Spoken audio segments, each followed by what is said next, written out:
Ici et maintenant, 95.2, la vague d'OVNI, comme chaque mardi, une série produite par Didier Deplège, réalisée ce soir par Alex, et nos invités Thierry Rocher et Didier Gomez. Didier Gomez est à distance, il va nous rejoindre dans un petit instant par le moyen du téléphone. Nous sommes ensemble pour plusieurs heures. Et tout de suite sur ce plateau, Thierry Rocher qui revient ce soir des repas ufologiques dont il est cofondateur. Bonsoir. Oui. Bonsoir Didier. Eh bien écoutez, les repas, on en sort juste à l'instant. Ils sont avérés encore une fois très intéressants. Peut-être un petit peu moins par rapport au mois dernier où on avait énormément de monde et un invité exceptionnel puisque c'était le chirurgien américain Lair. Mais je dirais que ce repas ce soir a été aussi très instructif. On a eu la chance d'avoir 2 témoins qui sont venus avec des informations intéressantes, notamment un film qui était pris au mois d'août en Pologne. Alors on n'a pas pu le voir, mais on a vu des images extraites du film et bon, le cas est vraiment assez troublant. Il est en cours d'analyse actuellement. Et il n'y a pas de salle de projection au Flunch Non, pas encore. Non. De la rue Beaubourg. C'est une modeste cafétéria. Voilà, pas immense, cela dit, quand même. Alors là, aujourd'hui, pendant 3 mois, nous sommes dans la cafétéria de Flunch-les Halles. À cause des travaux ? À cause des travaux de l'autre. Alors, ces images de Pologne sont brillantes ? Alors, ces images de Pologne, d'après ce que le témoin racontait, parce que, évidemment, dès que les images ont été montrées sur un petit PC, un PC portable. Dès que les gens se sont rués dessus, on pouvait plus atteindre l'écran pour voir ce qu'il y avait dessus. Mais bon, d'après ce que je me souviens de la description du phénomène, le témoin était en Pologne au mois d'août. Il avait sa caméra, il était en famille, en vacances et il était en train de filmer un coucher de soleil par étapes successives et sont apparus dans le ciel à un moment. Ça doit être son fils qui en a parlé. Le premier qui a vu le phénomène, 11 points lumineux en formation fixe. Et au bout d'un moment, un point est parti, est descendu, et après un autre point est descendu. Et apparemment, le témoin aurait observé ça pendant au moins 2 à 3 minutes d'affilée. Il a eu le temps d'arrêter son caméscope qui était en enregistrement automatique par séquence et de pouvoir filmer le phénomène. Mais bon, maintenant, il est, je crois que de ce que nous a dit ce monsieur, il est en contact avec Bernard Toinel de VSD pour une succession d'analyses à ce sujet. Voilà. D'accord. Par la même occasion, on apprend que Bernard Toinel est toujours en France. Il n'est pas sur sa base californienne. Peut-être, oui. entre les deux continents. Nous avons évidemment des nouvelles de Bernard Toinel. C'est bien. Donc, malheureusement, seulement des tâches. Pour l'instant, pas de documents rapprochés.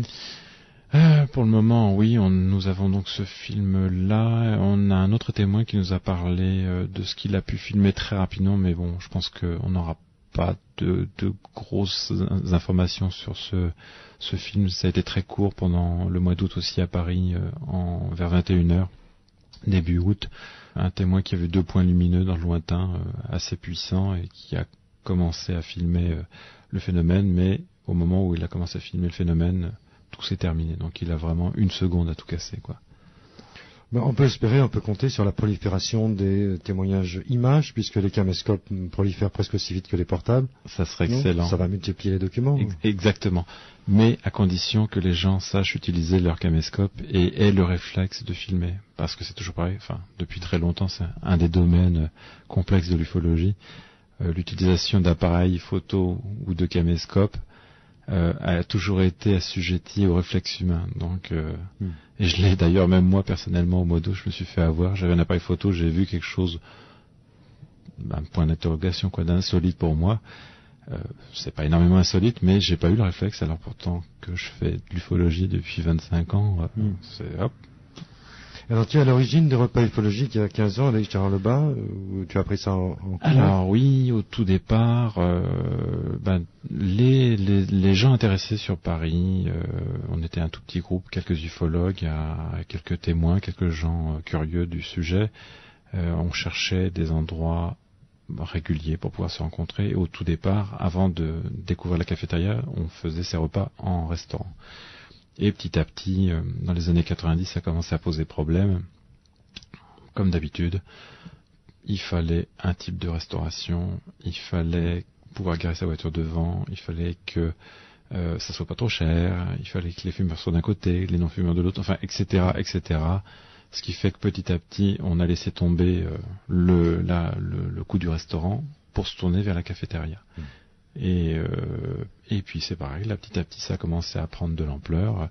Et maintenant, on l'a appris il y a pas longtemps, même quand au mois de juillet, au mois d'août, la cafétéria, enfin nous, organisateurs sommes en vacances, les rencontres se font quand même, les repas se font quand même. Et oui, vous avez fait école, tiens, pour prendre date. En avril, nous recevons les repas ufologiques belges à ce micro. Ah, sympa. Oui. Ah, ça devait être, je crois savoir qui c'est alors.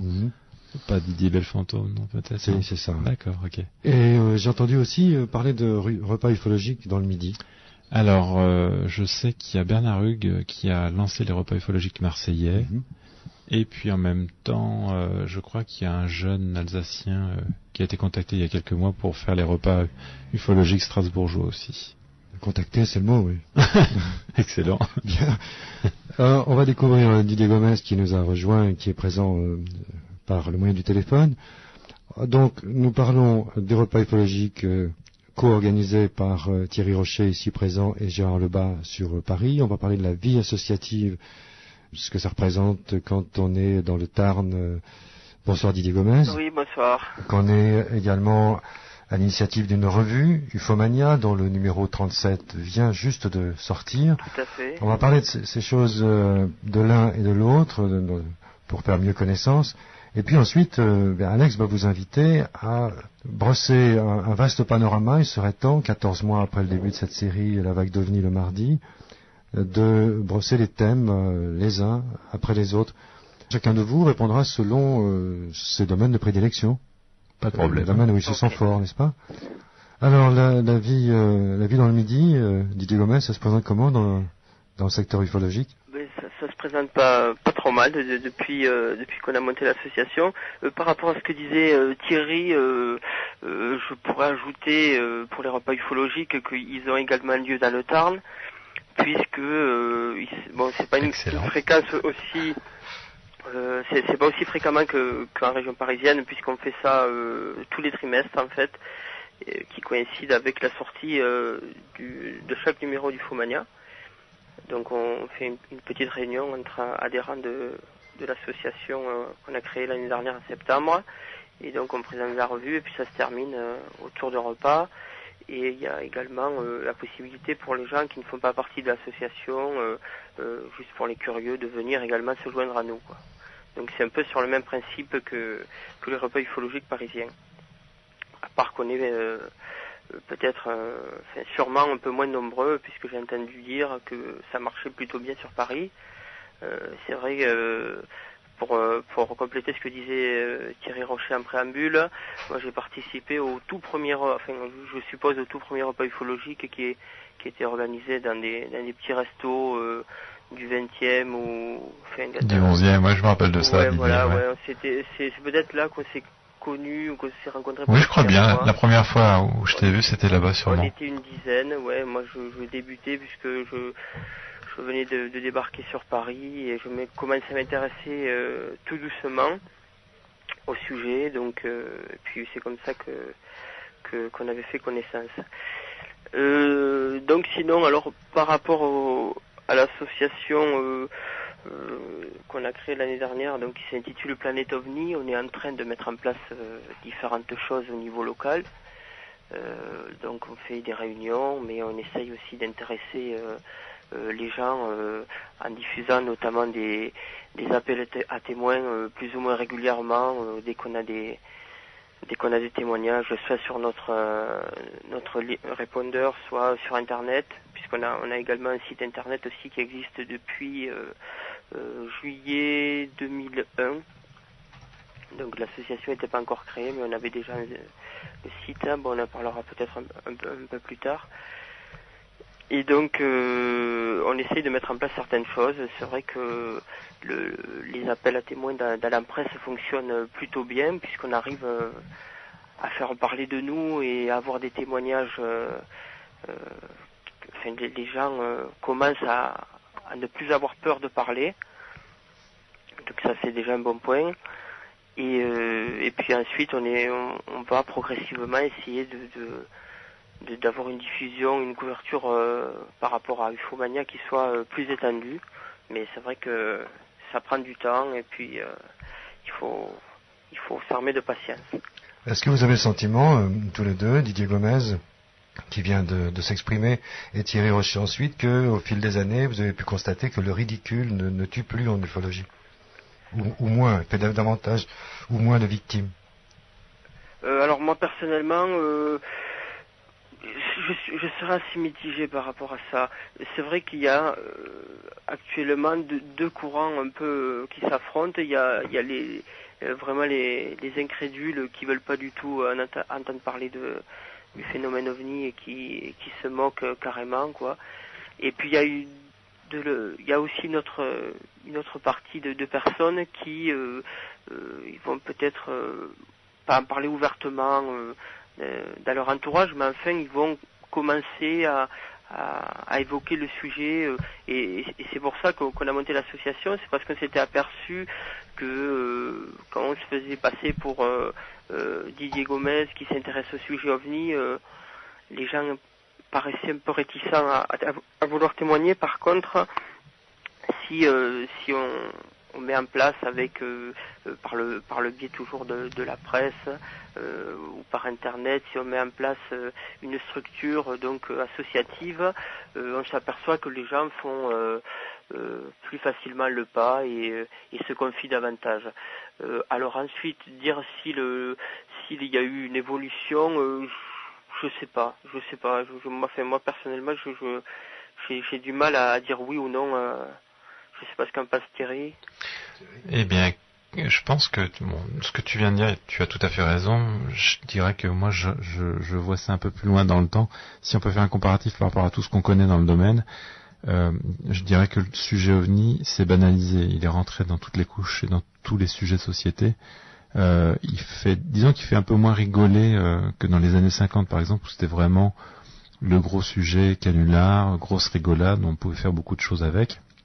Maintenant, c'est plus banalisé, mais je pense que les avis sont toujours aussi tranchés sur la question quand même, quoi. Quels que soient les gens et quels que soient les métiers, tout simplement. Pour compléter ça, c'est vrai que nous on essaye au niveau de l'association, au niveau de la revue, on essaye justement de dédramatiser, on essaye de faire que les gens d'une part veuillent bien apporter leur témoignage, et c'est vrai que il y a pas mal d'enquêtes encore qui restent en suspens puisque on a retrouvé des témoins, mais on a du mal à avoir leur témoignage parce que soit ils occupent une fonction dans leur vie professionnelle qui les mettrait un peu en danger, quoi, s'il y avait une publication de leurs coordonnées, par exemple. Enfin il y a pas mal de personnes qui hésitent encore à vouloir témoigner. Donc c'est vrai que on essaye de changer les choses, mais c'est difficile de changer les mentalités comme ça du jour au lendemain, quoi. Oui, c'est la même chose pour les NDE. On évoquait ça l'été dernier avec Éric Rollet et son association Onde. Le paranormal, le phénomène OVNI, le phénomène des NDE, autrement dit sortie du corps, état proche de la mort, etc. Les gens hésitent toujours parce que, ils n'osent pas en parler à leur propre famille, au risque de se croire internés, quoi. Je crois qu'à ce niveau-là, la société n'a pas changé. Je dirais que il y a toujours le clivage entre tout ce qui tient du paranormal et tout ce qui tient du normal. Donc forcément, les gens ne changent pas d'avis sur la question. Les préjugés non plus n'évoluent pas. Enfin, grosso modo, je dirais que il y a certaines évolutions, mais les gens restent quand même campés sur leurs avis. On a dans les couches de la société des gens qui vont pas vouloir en entendre parler, et puis à d'autres endroits, dans d'autres circonstances, on en parle tout à fait librement. Alors Alex, par quoi allons-nous commencer ce menu, sachant que les auditeurs pourront intervenir bien sûr dans ce débat avec Thierry Rocher et Didier Gomez. Eh bien, bonsoir à tous les trois. Nous allons commencer dans quelques secondes par les observations.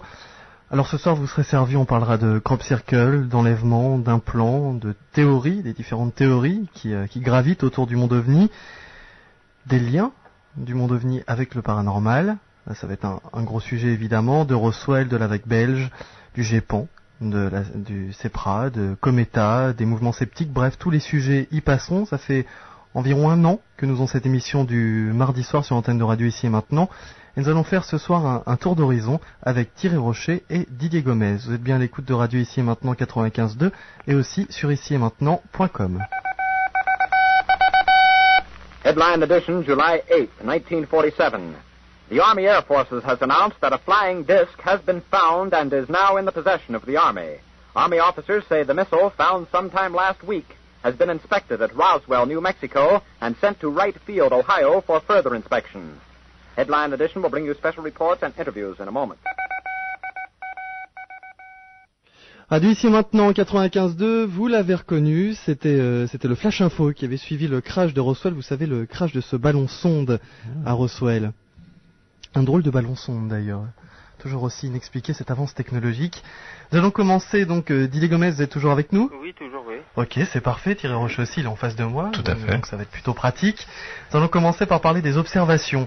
Alors de nombreuses observations ont été faites par des pilotes, par des particuliers, mais c'est vrai qu'on s'aventure plus du côté des pilotes, qui sont des personnes qui sont habituées à voler, qui ne peuvent pas non plus faire d'erreurs dues à la météo, par exemple, confondre un gros nuage, comme cela a déjà été fait, avec un objet volant non identifié. On en a interrogé quelques-uns sur cette antenne, notamment le commandant Loiseau, le commandant Crine, qui ont bien voulu répondre à nos questions. Nous avons aussi monsieur Chollet, qui a répondu à nos questions. Bref, les observations, est-ce qu'on en recense toujours autant, et toujours autant de la part des pilotes et des officiels ? Thierry Rocher. Ah, c'est moi qui vais. Eh ben oui. C'est moi qui m'y colle. Alors, de ce que je peux connaître, parce que je ne connais qu'une partie de ce qui est relaté au niveau des observations, évidemment, hein, on est quand même quelques dizaines, enfin, peut-être une centaine sur la France à s'occuper de ça. Je pense qu'il y a toujours des observations, mais qu'elles sont beaucoup moins médiatisées, tout simplement, et à tous les niveaux, puisqu'apparemment il y a eu un cas il n'y a pas longtemps d'observation par un pilote, mais j'en ai eu connaissance que de manière très fragmentaire. Je crois qu'il en était question dans une émission télévisée courant août de ce cas d'observation récent. Bon, on en parle moins peut-être parce que les industries ont elles-mêmes mis à la disposition des pilotes des carnets pour dire ces choses étranges qu'ils ont vues en vol. Oui, c'est vrai. À ce moment-là, ce n'est plus secret, donc on en parle moins. Alors, tout dépend ensuite de l'état d'esprit des pilotes, de la hiérarchie autour. Est-ce que l'information va vraiment suivre tout le canal qu'il faut ? Est-ce que les pilotes vont être assez opiniâtres pour continuer à transmettre leurs informations ? Là, c'est très fluctuant, quoi. Et puis, bon, il y a aussi sûrement d'autres observations intéressantes côté militaire, côté pilote militaire, mais là, c'est la grande muette. Secret. Voilà. Didier Gomez, je vous rappelle que vous pouvez intervenir quand vous le désirez. Hein. Alors, justement, par rapport à...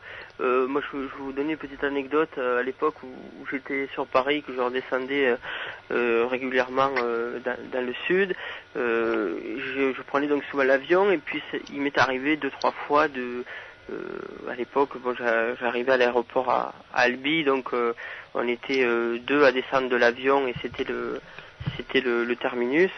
Donc c'était facile d'essayer de voir le commandant de bord, quoi. Donc 2-3 fois j'ai essayé comme ça d'avoir des précisions et d'avoir des compléments. Est-ce que le pilote aurait observé dans sa carrière quelque chose? Et sur les 2-3 fois, effectivement, une fois il y a un pilote. Alors c'était un Fokker, je sais plus le numéro de l'avion. Bon. Mais le pilote donc avait effectivement fait 2 observations au cours de sa carrière. Ça faisait une bonne quinzaine d'années qu'il pilotait.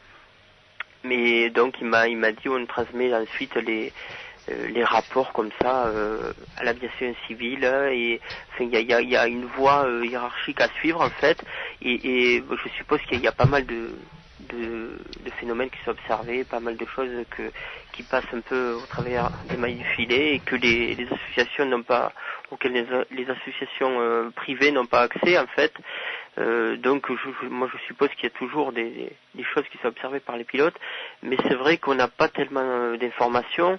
C'est vrai que Bernard Toinel est peut-être mieux placé que Thierry et moi pour parler de ça. On reçoit plutôt des témoignages de particuliers en fait. Oui, on va y venir, oui, que des pilotes. Bon, alors j'ai entendu aussi, je suppose que c'était la même émission, le dernier témoignage de pilote connu. Alors c'est Monsieur Jean-Jacques Velasco qui relatait l'incident, un phénomène qui avait été observé, je crois que c'était en décembre 2002. Dans le Nord, un pilote privé d'un petit coucou qui avait vu comme un gros ballon de football gris lui foncer dessus, et puis c'était reparti dans le sens inverse ou quelque chose comme ça. Ça avait été diffusé à une émission spéciale sur la planète Mars il y a pas si longtemps que ça. Donc moi quand j'ai entendu ça, j'ai été surpris. Alors d'une part parce que c'était un cas que je connaissais pas du tout, et pour cause, puisque c'était le CEPRA via la gendarmerie en fait qui avait fait l'enquête. Donc les associations privées ont été squeezées sur ce coup-là. Et puis donc là ça m'avait quand même relativement surpris. Et puis autre chose, c'était que quelqu'un comme Jean-Jacques Velasco, la voix officielle du CNES en fait, censé censé expliquer tous ces phénomènes-là par des choses tout à fait rationnelles. Là, il disait carrément que que le pilote en question avait fait effectivement une observation qui est restée complètement inexpliquée. Et alors noyé dans l'émission sur la planète Mars, j'ai trouvé ça assez surprenant en fait, parce que d'un autre côté, ça voulait dire qu'on accréditait la thèse qu'il y avait toujours des observations qui demeuraient et pour lesquelles on n'avait aucune explication. Là, ce sont donc des témoignages de pilotes. Didier Gomez, vous êtes dans le Tarn. Oui, tout à fait. Vous êtes dans le Tarn, est-ce que vous gérez aussi le reste de la France? Alors, on essaye, quand on a des témoignages qui sont pas très très loin d'ici, de relayer, de passer l'enquête en fait à une association qui va pouvoir se déplacer. On essaye de mettre en place un échange comme ça, mais c'est vrai que nous on est très limité en fait au Tarn et voire au département limitrophe, Midi-Pyrénées, et puis ça s'arrête là. Alors est-ce que dans le Tarn, Didier Gomez, on a pu voir de nombreuses apparitions d'OVNI récemment? Est-ce que beaucoup de personnes sont venues vous voir pour vous dire on a vu quelque chose de bizarre dans le ciel? Alors, est-ce que ça s'est calmé? Est-ce que c'est en recrudescence? Non, mais régulièrement. Alors le dernier cas en date, le dernier cas vraiment que j'ai enquêté avec Frédéric Pro, le président de l'association et le webmaster du site Studio OVNI, avec qui on travaille vraiment en étroite collaboration. Ça c'est vraiment le dernier cas que j'ai pu enquêter. Ça date du 17 juillet. Mais il faut dire que depuis on a eu l'occasion alors de faire une enquête début septembre sur Albi. Mais là on émet les plus grandes réserves puisque on passe fortement une explication par des lasers de discothèque, mais bon, on est en train de faire des vérifications, donc on a envoyé quelques courriers, puis on est en train de se documenter là-dessus pour savoir si les témoins n'auraient pas fait vraiment une observation tout à fait classique, quoi. Et on a eu un autre témoignage, alors là qui est plus récent, qui date du 2 octobre. Mais là encore, on vient à peine de recontacter les témoins, donc c'est tout frais. Hein. Et c'est quelque chose qui s'est passé donc le 2 octobre à 3h du matin. Il y aurait 4 témoins. Donc, mais bon, là on attend encore de rencontrer justement ces témoins. On leur a transmis un rapport, afin au moins qu'on puisse les rencontrer et se rendre compte sur les lieux, quoi. Didier Gomez, est-ce qu'on peut dire que ces témoins ont moins peur qu'auparavant de se dévoiler? Peut-être grâce à votre implantation. Alors, ils ont moins peur de se dévoiler parce qu'on commence à se faire connaître, mais au niveau médiatique, c'est vrai, ça dépend. Il y en a qui osent pas, qui osent pas témoigner parce que je sais pas, ils ont peur que les voisins se moquent d'eux, des trucs comme ça, ou que toujours pareil dans le cadre du milieu professionnel, ils soient mal vus. Enfin, c'est vrai que moi, pour vous donner un exemple, au tout début, quand je suis arrivé sur le département du Tarn, je travaille à la Poste, c'est un secret pour personne, et dans le cadre de mon travail, donc je suis amené à rencontrer pas mal de gens, et c'est vrai que j'ai entendu des choses, pas bien méchantes, quoi, mais qui prêtaient à sourire sur mes activités, quoi. Mais ça, je pense que c'est un peu inévitable.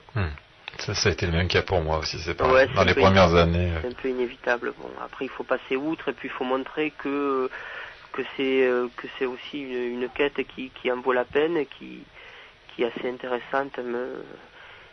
Donc voilà, après faut arriver à passer outre et montrer que développer le sérieux de la chose. Et puis moi souvent quand je fais des interviews auprès des journalistes, on me demande toujours, parce que alors c'est vrai que ça vous le savez peut-être pas, mais sur le Tarn, il y a eu pendant quelques années les Raéliens qui étaient implantés ici à côté d'Albi.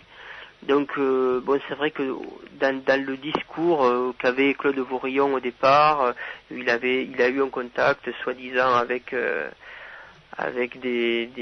vaisseau spatial et des entités extraterrestres.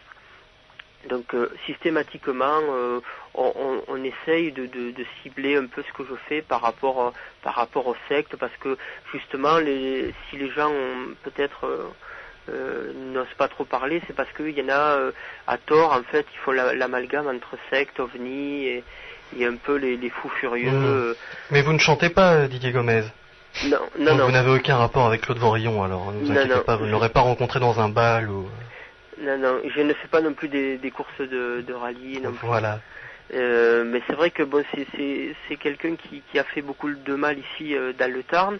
Donc cette image-là, puisque ça fait déjà maintenant, je pense que ça fait une dizaine d'années qu'il n'y a plus du tout de Raéliens installés, du moins dans le Tarn. Donc peut-être que maintenant les gens commencent à faire le distinguo entre tout ce qui peut être regroupé sous le surnaturel et tout ce qui est phénomène ovni au sens large, parce que je voudrais ensuite apporter des précisions par rapport au terme ovni dans l'esprit des gens. Mais pourquoi pas pour commencer cette émission, et nous verrons si Thierry Rocher est d'accord avec votre définition. D'accord.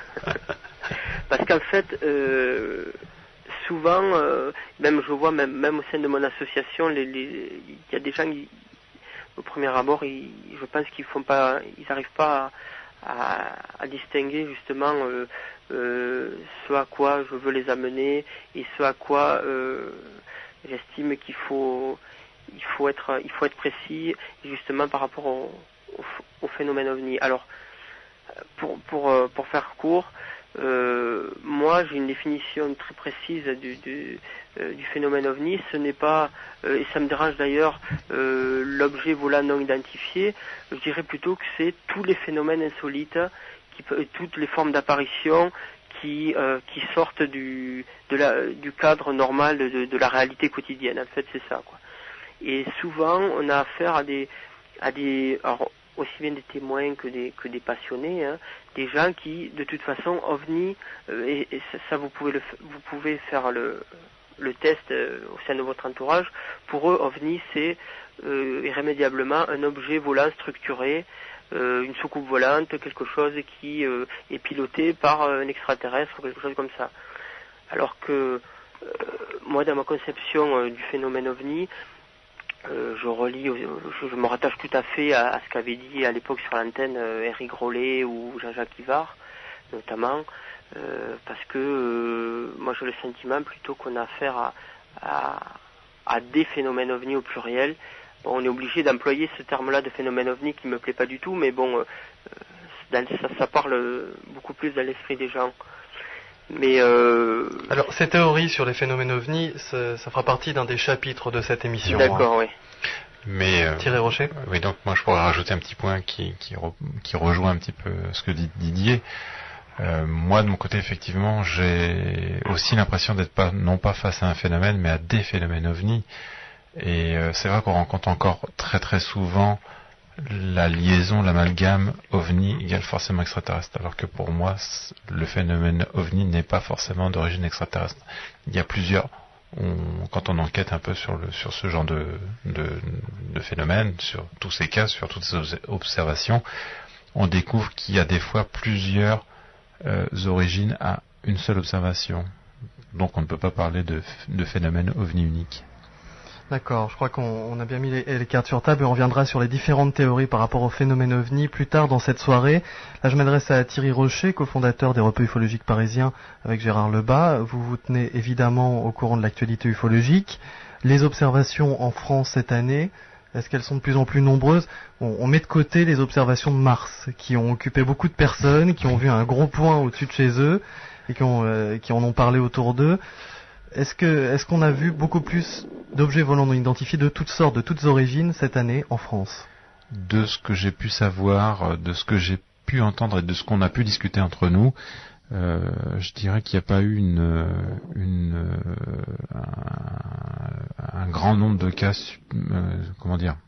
beaucoup plus de cas que les années précédentes. J'ai l'impression que c'est toujours relativement à peu près au même niveau.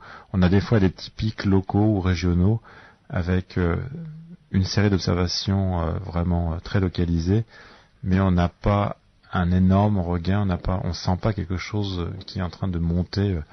Il y a strictement rien d'équivalent, par exemple, à la vague belge depuis des années. On sait que grâce à Internet, on peut avoir des nouvelles du monde et ainsi être en relation avec différents groupes ufologiques sur toute la planète. Est-ce que c'est pareil sur toute la planète? Pas non plus de phénomènes exceptionnels côté observation?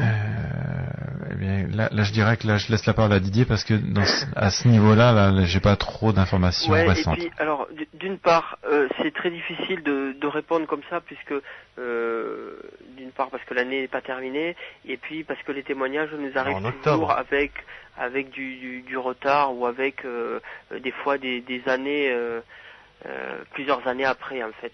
Donc on n'a pas forcément une image arrêtée par exemple sur l'année 2003. Moi ce que je peux dire au niveau local, c'est que effectivement comme vient de le dire Thierry, j'ai pas constaté qu'il y ait eu plus ou moins d'observations que par exemple les 10 dernières années quoi. C'est vrai que il n'y a rien de comparable à ce qui s'était passé de 89 à, je crois, mars 92 en Belgique. Par exemple, ou le 5 novembre 90 aussi. Voilà, et il n'y a pas eu, là, depuis une bonne dizaine d'années, vraiment de grosses observations. Moi, j'ai eu, l'année dernière, au mois de novembre, quelque chose de colossal. J'ai eu un témoignage, j'ai passé de suite un appel à témoins, et j'ai eu 30 ou 40 témoignages distincts. Et sur les 30 ou 40 témoignages que j'ai eus, il y en a eu 3 seulement pour lesquels je mets un point d'interrogation. Mais tout le reste, en fait, les gens n'avaient observé que une phase de ravitaillement en vol d'appareils militaires. Ils avaient très bien observé. C'est-à-dire que ce qu'ils nous avaient décrit, c'est effectivement, ça correspondait une fois qu'on a eu la réponse de l'exercice militaire, ça correspondait tout à fait à ce qui est à l'exercice militaire. Les descriptions correspondaient tout à fait au niveau de l'éloignement, au niveau forme, tout. Et donc sur ce coup-là, on a eu en fait 3 témoignages pour lesquels on peut éventuellement dire que dont un notamment qui est dans Ufomania, là, dans le dernier numéro, qui est en page 4, il y a vraiment un témoignage qui pose problème, quoi. On peut dire que dans le domaine de l'ufologie, la qualité la plus importante pour une personne qui recueille des informations, c'est d'être sceptique à la base. Tout à fait. Alors même, je dirais, on va appliquer justement un peu ce scepticisme ouvert, éclairé, je dirais, parce qu'il faut pas aussi être borné, il faut savoir accepter les choses telles qu'elles sont, mais il faut aussi savoir les filtrer. Par exemple, par rapport à tout ce que tu as dit juste à l'instant, il y a même pas 2 ou 3 minutes, concernant Internet, les avantages et les inconvénients d'Internet. Effectivement, maintenant, on est au courant de beaucoup de choses, beaucoup d'observations, beaucoup de faits inexpliqués grâce à Internet, c'est-à-dire que les informations se véhiculent très très rapidement. Mais le problème, c'est que en retour, on n'est pas du tout certain de la fiabilité de ces informations. Donc, effectivement, il se passe peut-être beaucoup de choses dans tel et tel pays, mais après, il y a tout un travail d'enquête et de vérification qui peut prendre beaucoup de temps. On peut dire que dans le milieu ufologique actuellement, il y a des spécialistes qui sont en train d'apparaître et qui étudient chaque dossier, la photo, comme la semaine dernière avec ufphoto.org, nous avions un spécialiste sur le plateau. Tout à fait. Est-ce qu'il y a des spécialistes qui maintenant s'attardent sur ces témoignages et qui donnent leur aval ou non au dossier étudié? Alors, je pense qu'il doit y avoir, oui, sûrement des spécialistes ou des groupes spécialisés dans tel ou tel thème. Bon, et puis évidemment, il y a des sujets connexes qui sont toujours très très intéressants, sur lesquels l'ufologie va forcément aller se coller. Moi, j'avais connaissance à l'époque où j'avais commencé en ufologie, par exemple, je connaissais un groupe qui s'était spécialisé dans l'étude des cas pré-arnoldiens. Alors, ce qu'on entend par pré-arnoldien, c'est tout ce qui est avant 47, et il y avait largement de quoi faire dans ce domaine-là. Ah oui, c'est un exemple. Oui.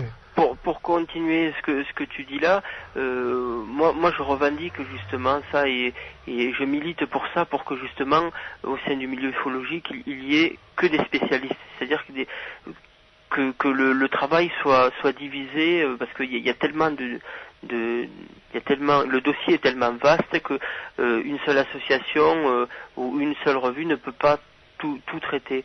Donc effectivement, c'est une bonne chose qu'il y ait des gens qui décident par exemple de s'intéresser qu'aux enlèvements ou qu'aux implants, enfin les différents thèmes qu'on va aborder ce soir, parce que c'est très très difficile. Moi je le vois ici, c'est très difficile d'être partout à la fois, quoi. Tout à fait. Tiens, je peux te donner un autre exemple. Par exemple, tout simplement se spécialiser dans tout ce qui est cas français ou tout ce qui est cas étranger. Ne serait-ce que ça, c'est un travail énorme. Et par rapport au site internet, alors c'est vrai qu'il y a pas mal d'infos qui est transmise sur les différents sites en ligne. Moi j'ai un peu fait l'expérience, notamment pour venir à ce que je disais sur les cas de novembre 2002. Il y a encore certains sites, pourtant j'ai renvoyé des courriers électroniques pour leur préciser que il y avait une explication par rapport à l'exercice militaire. Il y a encore certains sites qui référencent les premières données que j'avais données à l'époque, les premières informations que j'avais transmises sur le net, pour dire qu'il y avait eu des témoignages. Mais ces témoignages-là, les tout premiers qui m'avaient servi au départ par rapport à la presse d'appel à témoins, ces premiers témoignages ont été totalement expliqués. Mais il y a encore des sites qui ont gardé ça en archive, et quelqu'un qui va tomber par hasard là-dessus, il peut prendre pour argent comptant un témoignage qui en fait n'a pas lieu d'être, quoi. Donc ça c'est un peu le problème. Il faudrait arriver, j'ai discuté de ça avec Jean-Jacques Ivars, il faudrait arriver à avoir un site dévolu au recueil de témoignages qui transmet ensuite l'enquête à une association locale qui ensuite fait suivre. Voilà, donc il y a un gros travail à faire, et bon, c'est peut-être fait dans des pays comme l'Italie ou la Grande-Bretagne, mais en France on a beaucoup de mal c'est vrai, ça. à se transmettre les informations, et ça c'est très dommageable. Oui, c'est ça, Didier Gomez, tu es en train de nous parler, je te laisse la parole Thierry juste après, mais tu es en train de nous parler, Didier, d'une connivence, d'une entente et d'arrangement entre différents groupes d'études ufologiques, alors qu'on voit pourtant des conflits de personnes dans ce milieu en permanence. Ouais, mais ça j'ai l'impression que c'est typiquement français. C'est vrai que, bon, je ne vais pas citer de nom, mais c'est vrai que chacun fait un peu sa petite revue ou ses propres enquêtes pour lui, et ça je trouve ça vraiment dommage, quoi, parce qu'il y a tant de choses à faire en commun, et moi j'essaye de me battre pour ça. Bon, alors par rapport aux associations étrangères, c'est difficile parce que il y a la barrière de la langue, c'est très difficile d'avoir une époque je me posais la question, je me disais c'est bizarre, il n'y a pas d'observation OVNI en Allemagne, mais en fait il y en a comme partout ailleurs.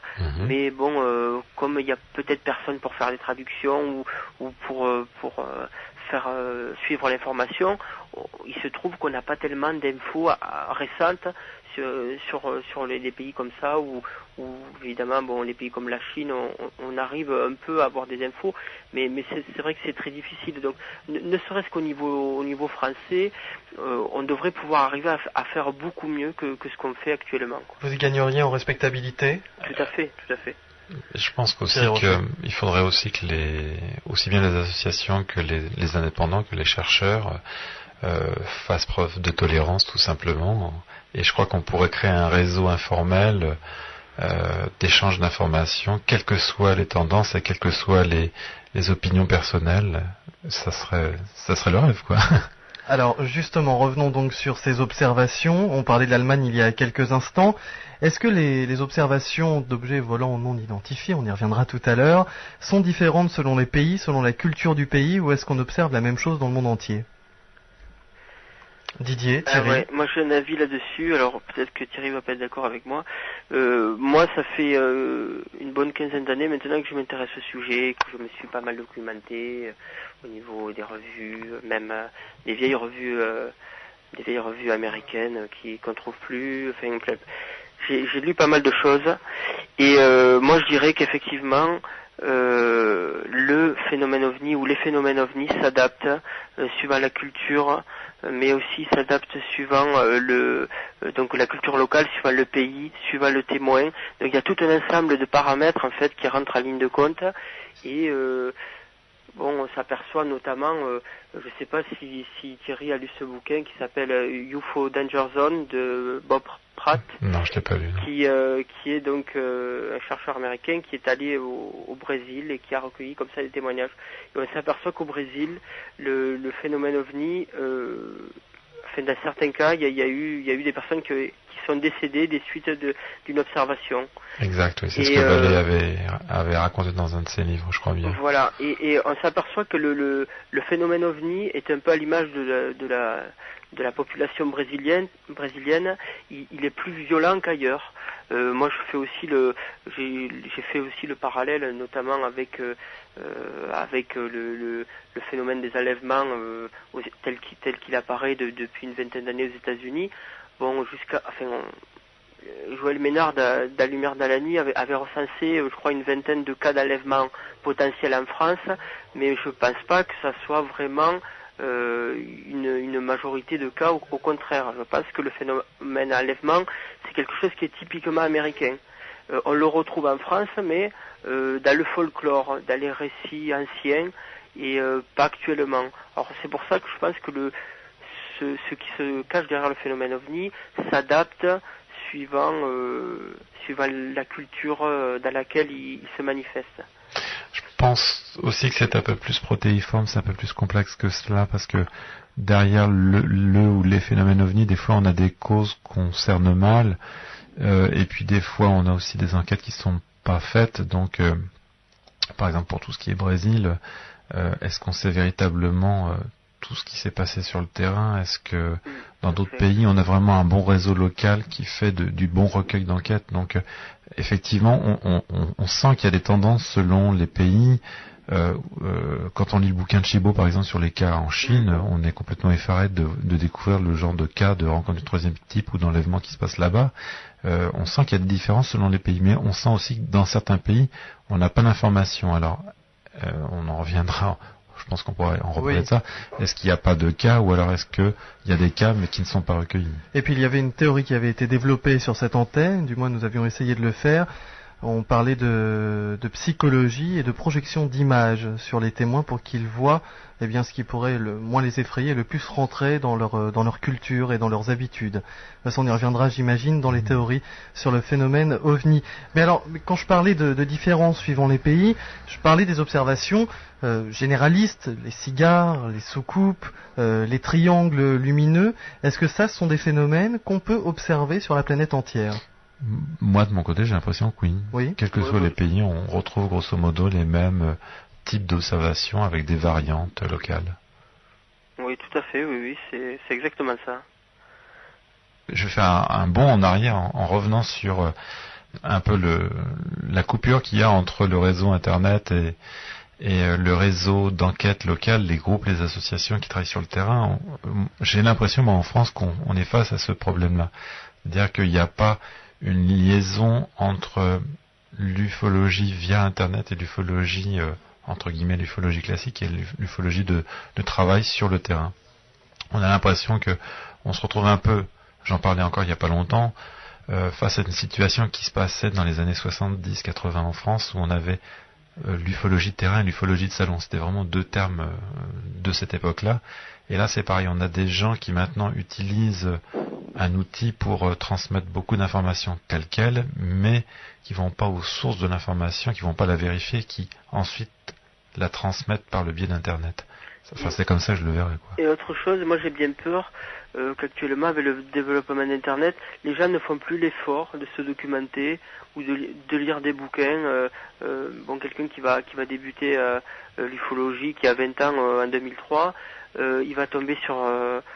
s'il tombe sur un site tout à fait correct comme Studio OVNI, ça va.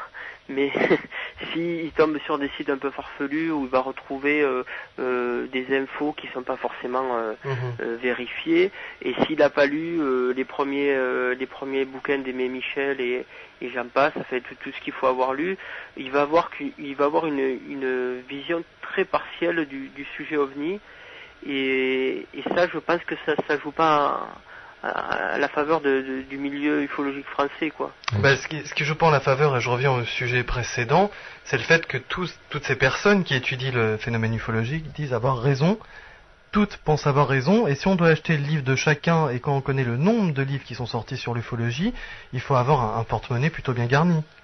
Alors on va sur Internet, on va sur un site. Ou alors faire beaucoup de brocantes et de vide-grenier aussi. Voilà, exactement. C'est vrai, il y a aussi le côté du prix, parce que acheter un livre, c'est quand même plus cher d'aller sur Internet et aller sur les sites. C'est vrai, mais par contre, je pense que quelqu'un qui aurait un peu de critique ou l'œil ouvert pourrait poser des questions via Internet pour savoir quels sont les livres incontournables et quels sont les livres à éviter. Alors justement, est-ce que vous auriez des sites à conseiller tous les deux, des sites de référence pour en savoir plus sur le milieu OVNI? Alors moi de mon côté, je capitule, je suis pas assez calé dans la matière pour dire quels sont les bons sites là. Moi je veux bien répondre. Alors ça va peut-être. Je n'ai peut-être pas fait tout le tour des sites qu'il y a. Moi je m'intéresse à 2-3 types de sites. Il y a les sites. Alors je vais essayer de faire court.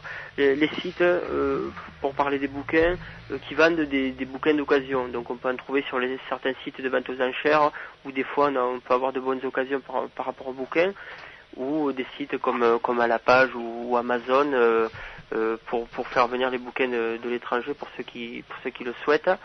Ensuite, il y a un autre type de site qui est le site d'information en temps réel, comme le journal d'ufologie.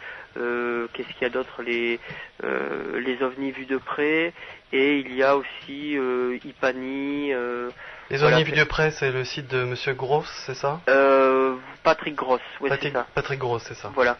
Et puis il y en a d'autres sûrement, parce que c'est vrai que il y a certains sites qui recoupent les informations, donc on arrive quand même à être au courant de ce qui se passe au niveau, tout récemment, au niveau des conférences, au niveau des sorties de bouquins.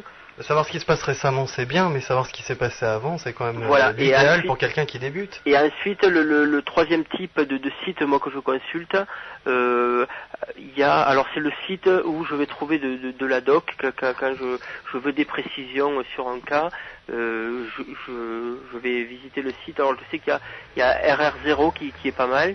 Et il y a aussi encore les ovnis vus de près, qui est vraiment très complet au niveau de matière, au niveau de la matière brute, et ce qui ne m'empêche pas ensuite d'aller vérifier dans les bouquins ou de compléter, mais c'est un complément. Voilà, donc moi c'est les 3 types de sites que je vais voir, donc recherche de bouquins, les sites en temps réel pour être au courant des observations, et puis les sites un peu où on va retrouver vraiment des infos, notamment sur AVAC 54, des choses comme ça, avec des articles de presse. Alors nous recevions Jérôme Beau d'ailleurs il y a quelques semaines sur ce plateau de RR0. Thierry Rocher? Et oui, moi je pense à un site là aussi qui est peut-être controversé, mais sur lequel je considère qu'il y a de l'information vérifiée et fiable, qui est le site du CNEGU aussi, qui est un comité qui existe dans le nord-est de la France depuis maintenant 25 ans, qui n'est pas une association, qui est un groupe de faits, mais qui a l'avantage de fonctionner depuis de très nombreuses années avec des réunions trimestrielles, des enquêtes et puis des catalogues depuis assez longtemps. Et pour les repas ufologiques parisiens?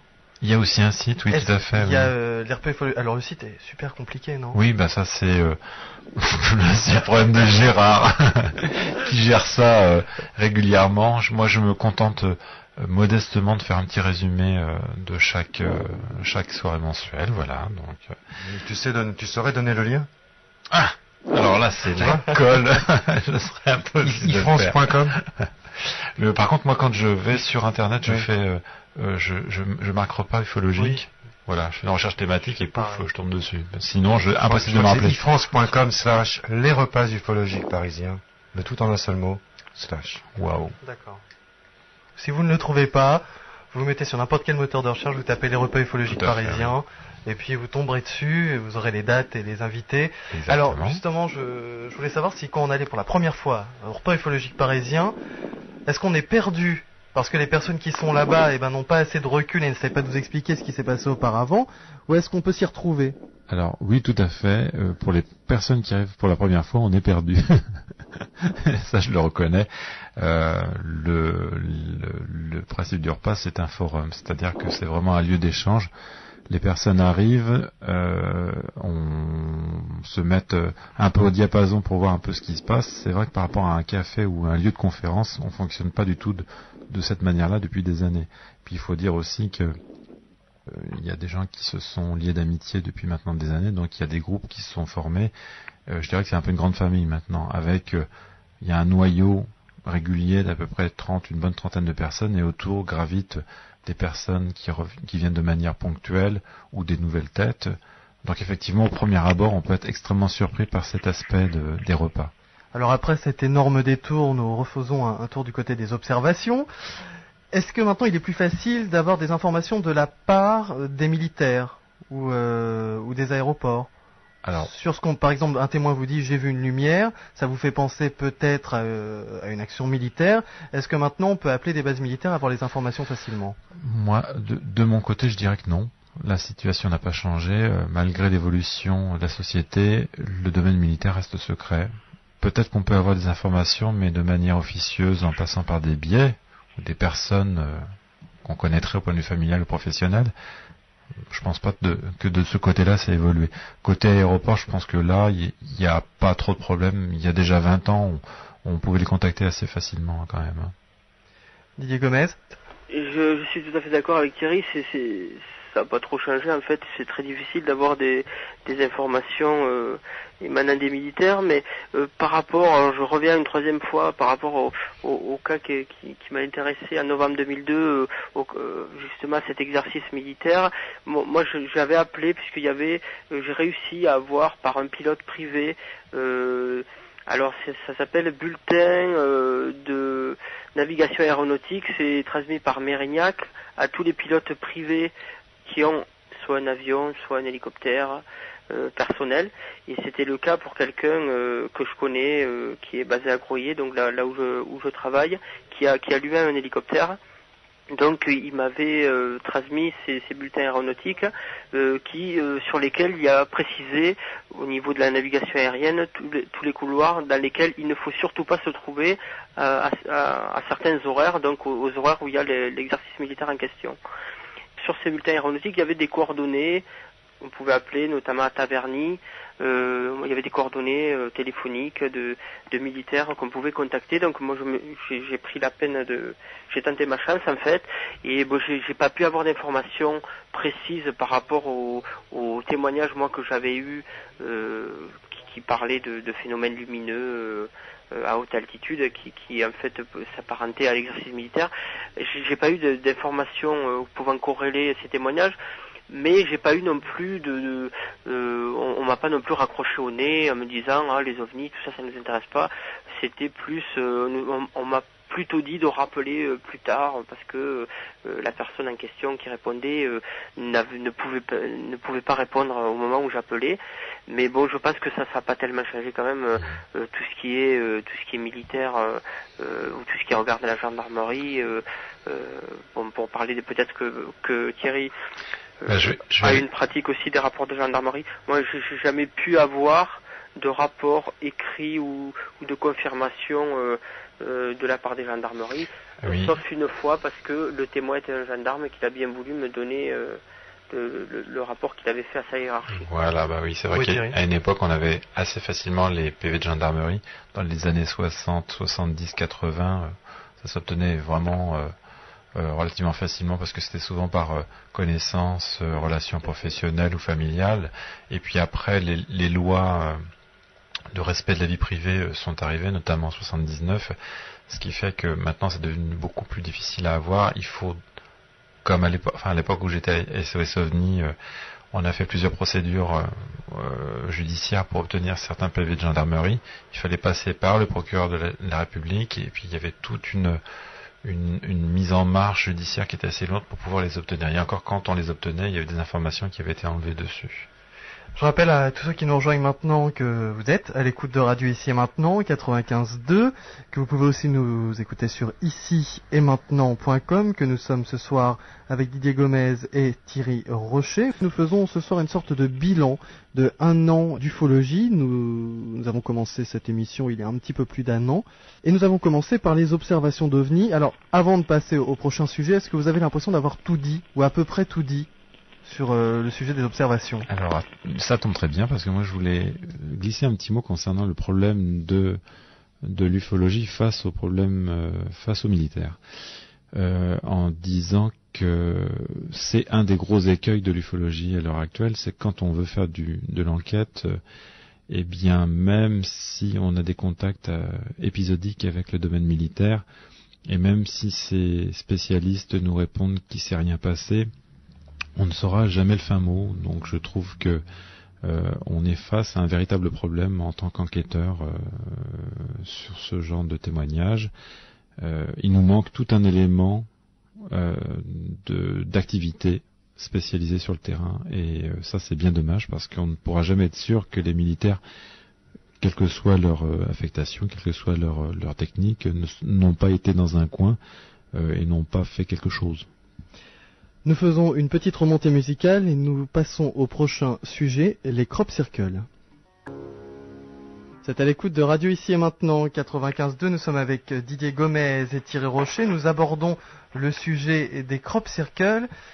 Et Thierry, une personne bien informée, Marie-Thérèse de Brosse, nous a dit que tu connaissais très très bien le sujet des crop circles. Mince, elle a lâché le morceau. Tu as fait des contre-expériences à ce sujet? Oui, en juillet 90, j'ai fait partie d'un groupe d'études qui est parti pendant 2 semaines vérifier nos hypothèses de travail sur le terrain en Angleterre, sur les pictogrammes de l'époque. Alors, est-ce qu'on peut se permettre, avant que tu continues cette explication, pour tous ceux qui débarquent et n'ont jamais entendu cette émission, ça tombe bien, ce soir on fait une sorte de gros résumé, de rappeler ce qu'est un crop circle ou un agroglyphe? Alors, le phénomène des crop circles a débuté médiatiquement en 1989-90 dans le sud de l'Angleterre. Alors, il s'agit de grandes figures géométriques que l'on trouve dans les champs de céréales, principalement dans le blé et l'orge, qui sont constitués de pans entiers de céréales couchés de manière géométrique, soit circulaire, soit rectangulaire, soit carré, soit triangulaire. Enfin, il y a un peu de tout maintenant. Et les toutes premières figures qui sont apparues dans les années 80 étaient des figures très simples, avec des ronds. Il a fallu attendre la fin des années 80, début des années 90 pour voir apparaître les premières figures complexes, avec ce qu'on a appelé des haltères, et après des grands pictogrammes où on avait des figures qui partaient de cercles qui devenaient de plus en plus complexes. Le nombre de cas aussi a augmenté, et on a atteint maintenant à des figures géométriques hyper sophistiquées. Avec, magnifiques d'ailleurs, c'est tout à super, fait, oui.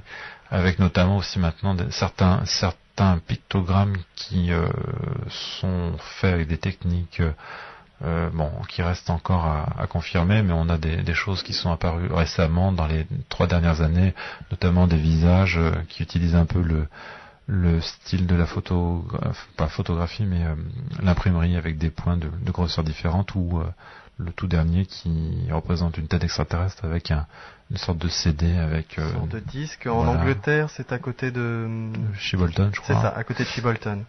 Donc nous, en 90, nous sommes allés là-bas pour pouvoir vérifier ces figures à cette époque-là.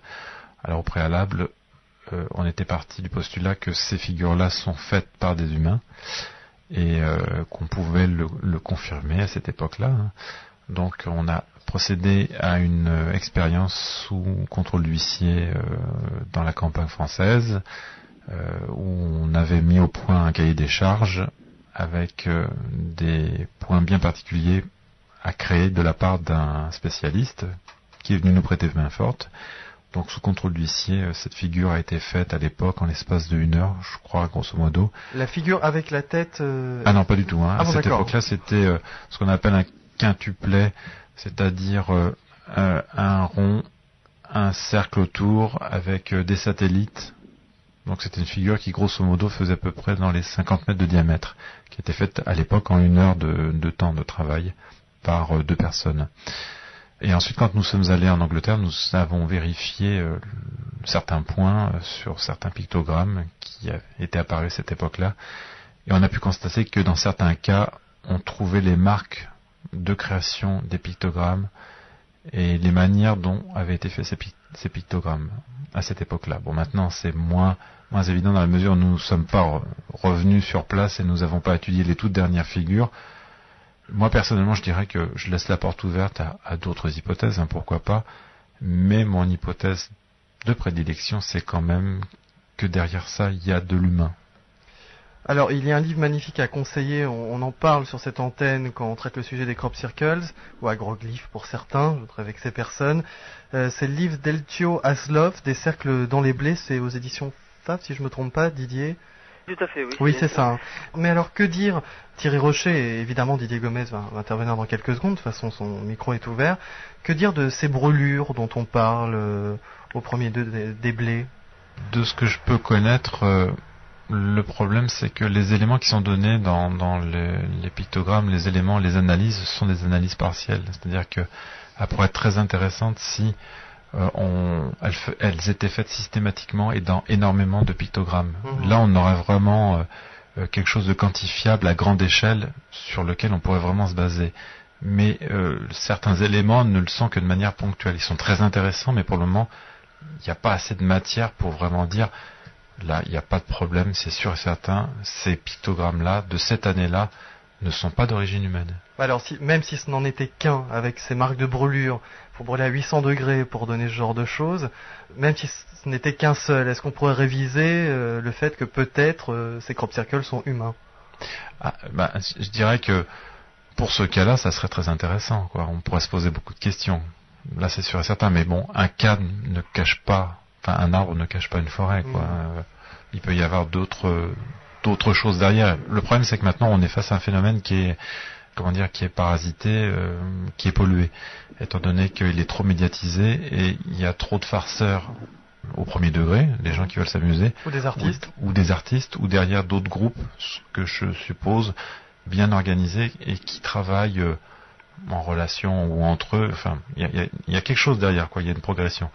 Ouais. Alors, ce qui est assez intéressant, c'est tout de même de voir ces personnes qui témoignaient devant les caméras au moment où on a dit avoir découvert l'origine des crop circles, qui venaient avec leurs planches et qui disaient, vous voyez cette planche-là, cette même planche, elle m'a servi cette nuit à le faire.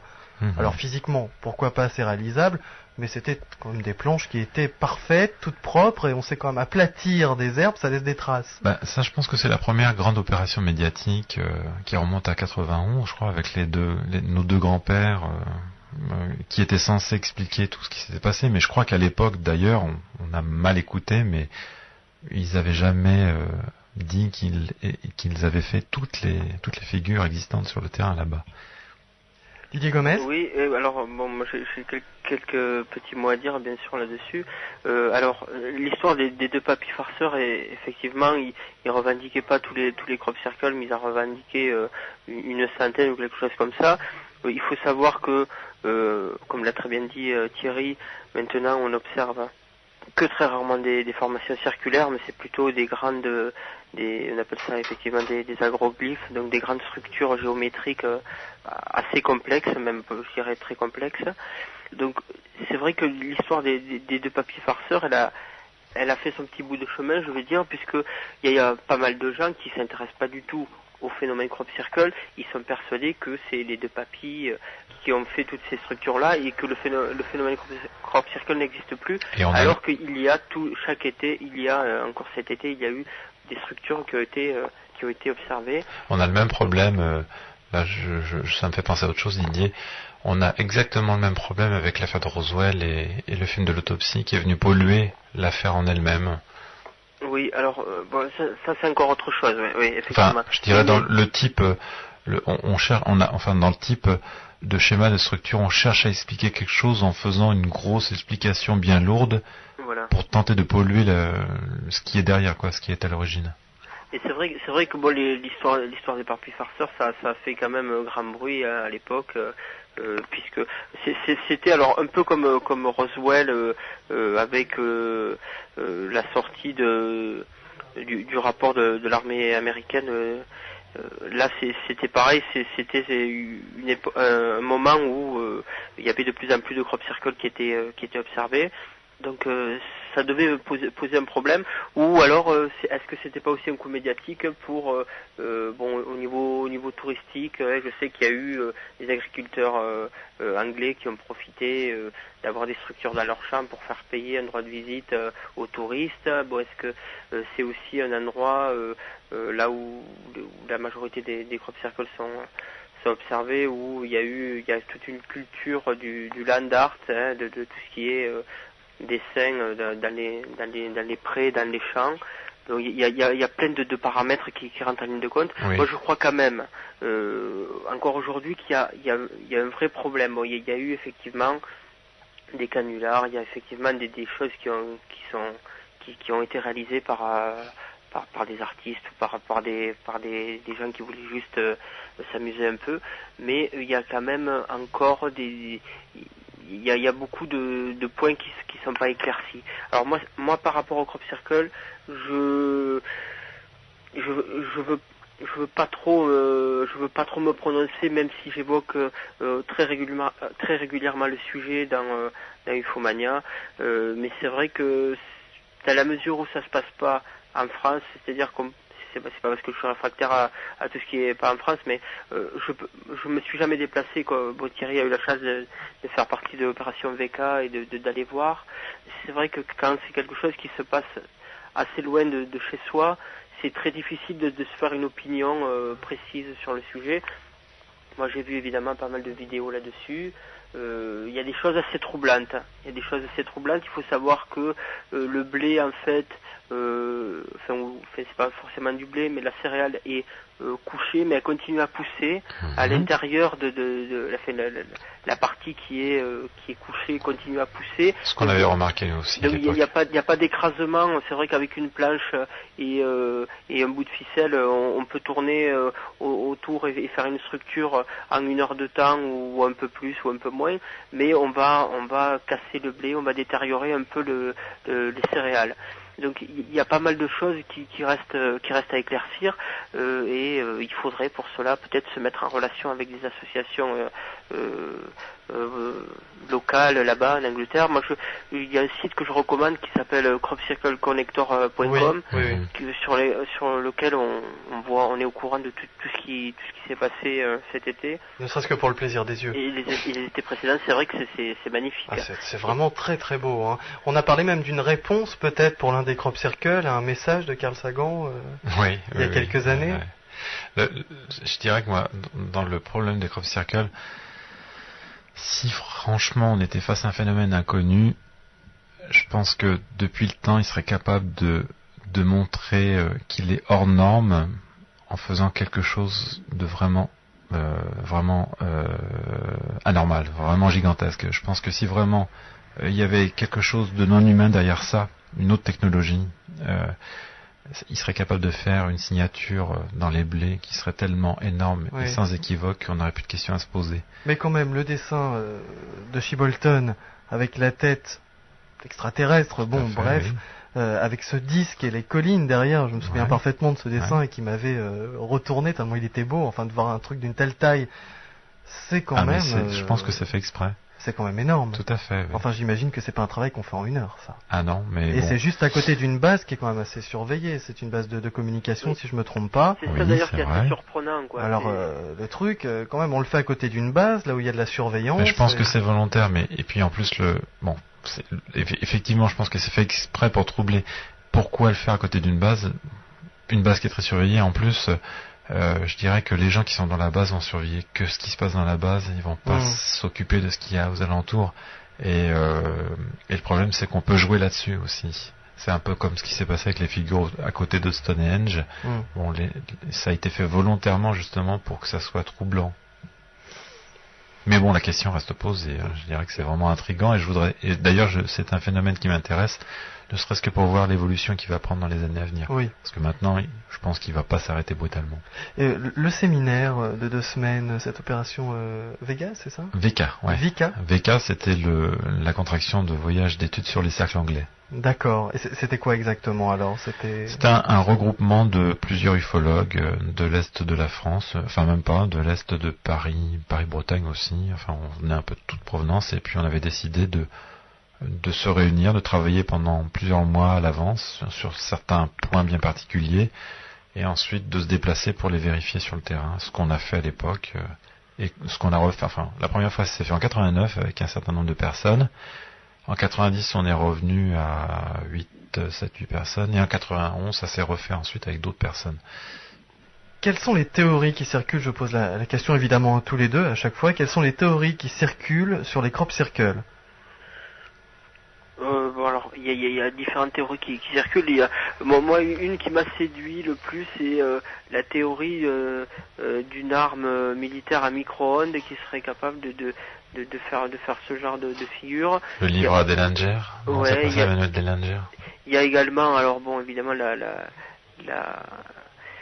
théorie toute banale, c'est l'explication humaine, donc des jeunes étudiants universitaires anglais qui s'amusent la nuit à faire ça. Moi j'ai du mal à croire qu'il y ait autant de structures de fait. Je sais qu'il y a un site. Alors j'avais mené l'enquête mais j'ai pas réussi à avoir d'informations. Il y a un site anglais sur lequel ils annoncent des figures qu'ils vont réaliser et ils ont revendiqué comme ça quelques-unes des dernières structures qui ont été faites notamment en 2001 et 2002. Mais de mémoire je m'en rappelle plus du tout l'adresse du site, mais en fait il y a sûrement dans le lot beaucoup de choses qu'on pourrait expliquer. Moi, j'ai du mal encore à avoir la relation avec le phénomène OVNI, bien qu'il y ait des documents. Bon, je parle pas des documents vidéo qui sont diffusés sur Internet où on voit des boules lumineuses au-dessus des champs et puis on voit une formation qui se fait instantanément, puisque bon, alors je sais pas je peux pas apporter non plus de précision là-dessus, mais bon, apparemment c'est des choses qui sont c'est du trucage informatique. Oui, ce document-là est un faux. Oui. Voilà, enfin, ce document-là en particulier est un faux.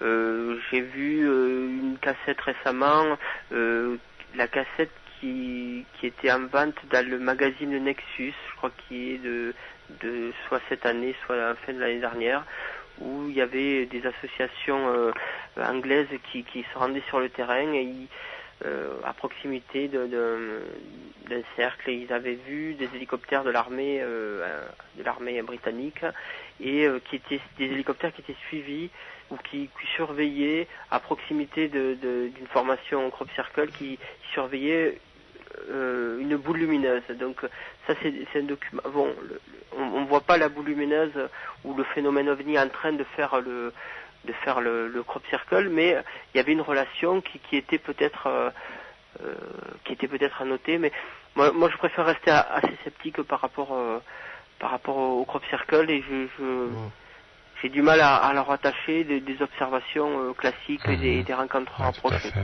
Alors, évidemment, il y a des théories qui disent donc que ce sont des signaux, des messages pour les êtres humains. Il y a même un réalisateur hollywoodien, Night Shyamalan, qui a fait un film qui s'intitule Signs. Signs où les crop circles, là, pour le coup, seraient carrément des repères, des sortes de pistes d'atterrissage pour ceux qui viendraient conquérir la Terre, carrément. Il faut voir le film cousin germain de Science qui s'appelle Warnings aussi, qui est pas mal dans le même genre aussi, c'est pareil. Et là c'est la même théorie? Pareil, oui. C'est-à-dire que là c'est carrément les pictogrammes qui sont faits dans du maïs comme dans Science. Hein. Donc par rapport à la réalité, on sait très bien que le maïs c'est très difficile à faire au niveau pictogramme. Là carrément, ce sont des portes spatio-temporelles qui s'ouvrent, les extraterrestres envahissent la Terre par ces pictogrammes là, qui deviennent lumineux d'un seul coup. C'est à voir à l'occasion. C'est à voir, c'est Warning, c'est ça? Ouais, Warning. Un grand film, je suppose. Ouais. Mais c'est vrai que c'est assez marquant quand même, ce phénomène des crop circles, parce qu'on a tous en mémoire l'Amérique du Sud, on a tous en mémoire ces grands dessins d'aigles, d'oiseaux sur le sol. On est face à, ça fait partie du genre de phénomènes qui sont qui sont étonnants, mais inversement proportionnels au phénomène ovni. C'est-à-dire que on est face à un phénomène tangible, on a des traces face à soi, mais on ne sait pas qui provoque ça. Contrairement au phénomène ovni, où on voit on a des témoignages dans tous les sens et on n'arrive pas à le prouver. Il nous échappe entre les mains, il nous passe entre les mains.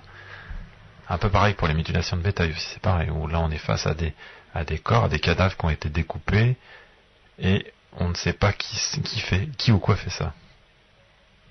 Quelque chose à rajouter, Didier? Oui, tout à fait. C'est un peu le problème. Le problème, c'est effectivement qu'on a des traces, mais qu'on n'arrive pas à donner une explication. Dans les cas de certaines rencontres rapprochées, il y a également des traces qui sont faites. Moi, j'avais fait une contre-enquête sur un cas ici qui s'était passé durant l'automne 54, où il y a eu des traces d'herbe, enfin, il y a eu de l'herbe calcinée suite à une observation de scoop avec humanoïde. Mais bon, en fait, je dirais autant pour les crop circles que pour le phénomène ovni, on est autant démunis en fait, puisque bon, même si on arrive à avoir des traces, bon là, en l'occurrence pour les crop circles, c'est quand même assez phénoménal ce qui apparaît dans les champs.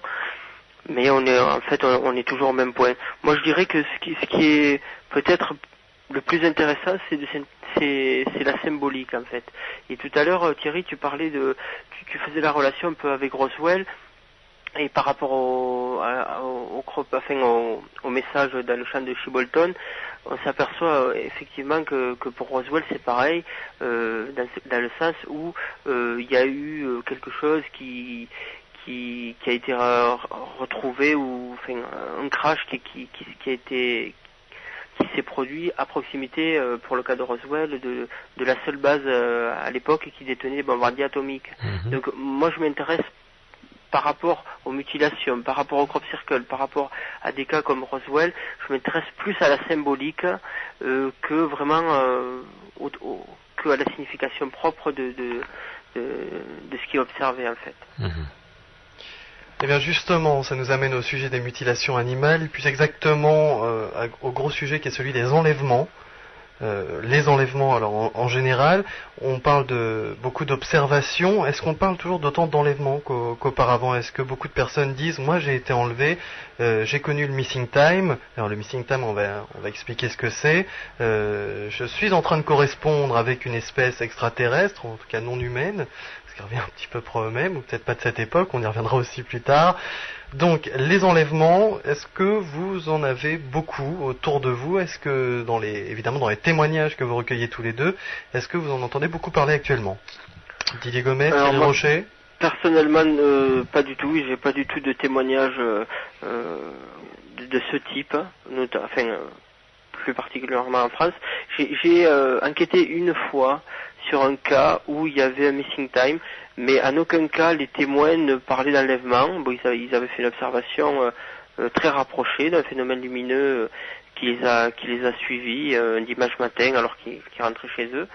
Il y a eu, suite à cette observation, donc qu'on peut mettre en corrélation avec le missing time, il y a eu des choses qui sont passées dans leur vie professionnelle ou dans leur vie familiale qu'ils ont pas réussi à expliquer, donc qu'on pouvait peut-être mettre en relation avec ça, mais il n'y a pas eu, en aucun cas il y a eu cette histoire d'enlèvement, ils sont montés à bord d'un vaisseau ou quelque chose comme ça.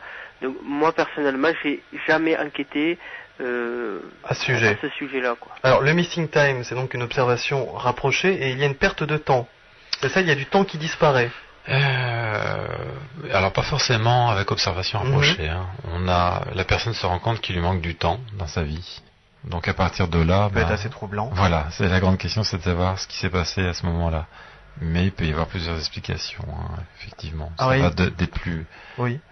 enfin pas triviales, mais les plus rationnelles jusqu'aux plus exotiques. Alors trivial, vous voulez parler de trop d'alcool dans le sang Par exemple, ou des problèmes de médicaments, ou des problèmes psychologiques aussi, tout simplement.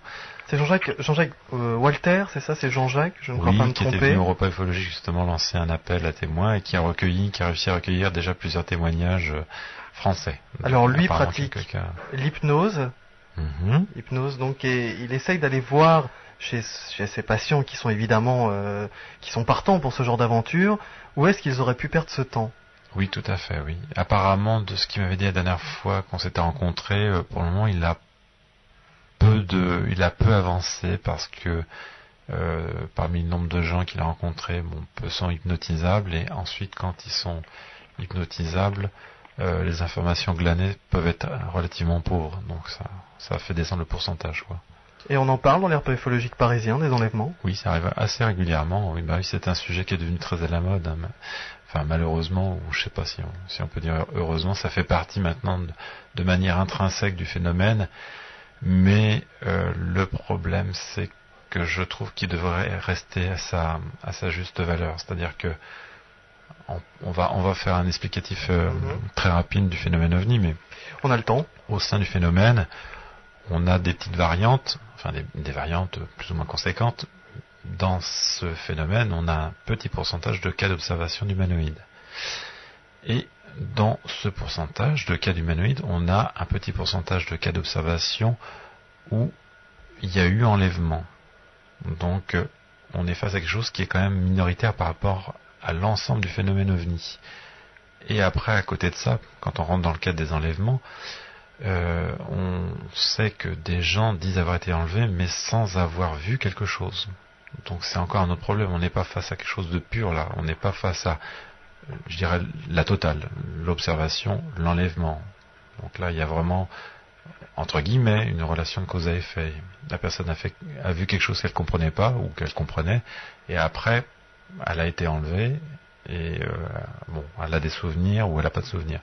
Mais le problème, c'est que il y a des gens qui disent avoir été enlevés alors qu'ils n'ont aucun souvenir de leur enlèvement.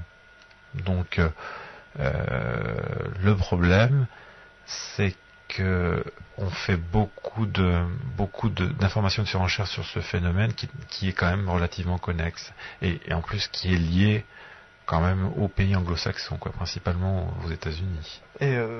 Mais ce ressenti est tout de même important. Je prends le cas la semaine dernière de Patrick Laurent, qui nous parlait donc de ce qui se passe au col de Vence et de cette impression d'être suivi sans voir l'objet en question. Ce ressenti est important et la personne qui ressent cet événement et qui a perdu du temps dans sa vie doit quand même... Alors oui, il faut pas l'enlever, c'est sûr et certain que je dirais que en tant qu'ufologue, il m'est déjà arrivé de parler avec des enlevés, notamment au Canada. J'efface pas ça d'un coup de main. Je pense que ces gens-là ont besoin d'écoute et il faut discuter avec eux, ne serait-ce que déjà pour qu'ils aient un contact avec des gens qui puissent comprendre leurs problèmes et puis évacuer le stress que tout ça peut engendrer, quoi. Alors que autour d'eux dans la société, il n'y a rien qui va leur permettre de parler ouvertement de ce problème personnel. Didier Gomez ? Oui, pendant que tu parlais, Thierry, je viens de retrouver un autre cas qui a eu lieu là dans le Tarn, de Missing Time, qui m'était complètement sorti de la tête. Donc une dame qui fait une observation. Alors c'est j'ai inséré le catalogue de tous les cas que j'ai pu recenser dans le Tarn, dans le dernier numéro du Fomania, là, en page 7, et c'est le cas qui s'est passé la deuxième semaine d'octobre en 1984, c'est le cas numéro 39. Et c'est le cas d'une dame qui fait une observation on va dire d'une lumière qu'elle a comparée à une grande étoile qui était comme posée sur le toit d'une maison, et quand elle est passée en voiture, cette étoile est descendue et s'est présentée donc devant elle, face à elle, donc juste au-dessus de la voiture. Elle est passée, elle a continué puisqu'elle a eu très peur, elle s'est pas arrêtée, elle a continué son chemin, rentrée chez elle, et elle m'a dit, à partir du moment où elle est passée sous cette lumière, elle a comparé ça à une grande étoile. Alors, elle m'a dit, ça faisait 50 cm de diamètre pour avoir une idée un peu de la grosseur. Donc, c'était pas non plus quelque chose d'énorme. À partir du moment où elle est passée dessous, elle ne se rappelle plus de rien. Sauf une chose, c'est quand elle est arrivée chez elle, donc à destination, sa mère, qui donc vivait avec elle à l'époque, mais qui est décédée depuis, lui a dit, par rapport à l'heure de départ, elle lui a dit, mais vous êtes en avance en fait. Enfin, tu es en avance. Et tu aurais donc la personne, quand elle m'a raconté ce qu'elle avait ressenti, elle était vraiment frustrée parce que elle ne comprenait pas. Elle ne se souvenait vraiment de plus rien du tout à partir du moment où elle a vu cette lumière et qu'elle était rentrée chez elle. Donc elle reste actuellement, c'est une personne qui est assez âgée, mais elle reste vraiment frustrée depuis 1984, ça va faire 20 ans, de plus du tout se rappeler en fait ce qui a pu se passer. Alors elle a gagné du temps. Voilà, alors elle par contre, oui, c'est pas forcément un missing time, mais elle a gagné du temps. Donc voilà, elle est arrivée plus tôt que prévu. Alors je suis en train de relire là le rapport que j'ai fait. C'est une enquête que j'ai fait en novembre 2001. Donc le cas date d'octobre 84. Il y a eu aussi à cette même période un voisin qui a fait aussi une autre observation, mais qui lui n'a pas souhaité témoigner. Donc j'ai quand même réussi à avoir des informations. Donc, il y a eu effectivement le même soir que cette dame le même soir qu'elle a fait son observation, il y a eu d'autres personnes qui ont vu également autre chose qui correspondrait à ce qu'elle avait vu. Alors ça serait peut-être bien de mettre cette dame en relation avec Jean-Jacques Walter, parce que moi, à ma connaissance, il n'y a aucun livre en français qui a été publié sur le phénomène enlèvement, et pour cause. Je pense qu'il n'y a pas de cas vraiment, je pense qu'il n'y a pas de quoi remplir un livre. Tous les bouquins que j'ai pu lire sur le phénomène... Tu parles de cas français, oui. Oui, bien sûr, je parle de cas français. Tous les bouquins que j'ai pu lire, je pense à David Jacobs, à Bud Hopkins et à d'autres, Scriber, oui, sont des cas nord-américains. Voilà, donc il y a peut-être matière à réflexion. Il y a peut-être des cas en fait qui sont passés entre la maille du filet, mais à ma connaissance, je pense pas que ça soit un phénomène, le phénomène enlèvement soit. C'est vrai qu'on parle beaucoup des États-Unis. Et puis alors, moi je pense à un autre problème aussi concernant les cas français. On en avait parlé entre ufologues. J'ai un peu peur que actuellement certaines personnes, donc je parlais tout à l'heure de cas d'enlèvement mais sans observation concomitante de phénomènes ovni, et de cas où il y a observation et enlèvement. Donc ces cas-là, effectivement, on peut s'y intéresser, mais j'ai un peu peur que en France on se trouve face à une situation qui soit un peu polluée, c'est-à-dire des gens qui ont vécu peut-être des événements traumatisants ou problématiques, et dont l'esprit soit marqué par toute cette information ufologique anglo-saxonne liée aux enlèvements, et qui se fixe là-dessus, et qui inconsciemment essayent de lier leurs problèmes à une source ufologique d'enlèvement. Et j'ai un peu peur de cette pollution-là dans les années à venir. Si c'était le cas, on devrait avoir beaucoup plus de rapports qui nous arrivent, et c'est pas ce qui se passe. Donc ça c'est peut-être lié aussi à notre pays aussi, qui fait que les gens sont vraiment, et surtout que ça touche vraiment à l'intimité personnelle, les gens vraiment dans leur plus profond. Donc en France, déjà, pays très cartésien, je pense que les gens ont beaucoup de mal à parler de ce genre de problème. Voilà, ça c'est une bonne explication. Et moi je crois qu'aussi pourquoi le phénomène enlèvement s'est développé beaucoup plus aux États-Unis, c'est parce que là-bas, tout le monde va à un psy, tout le monde va se confier, fait des régressions sous hypnose, ça pose aucun problème, ça fait vraiment partie du quotidien. Exact. Alors qu'en France, faire une régression sous hypnose...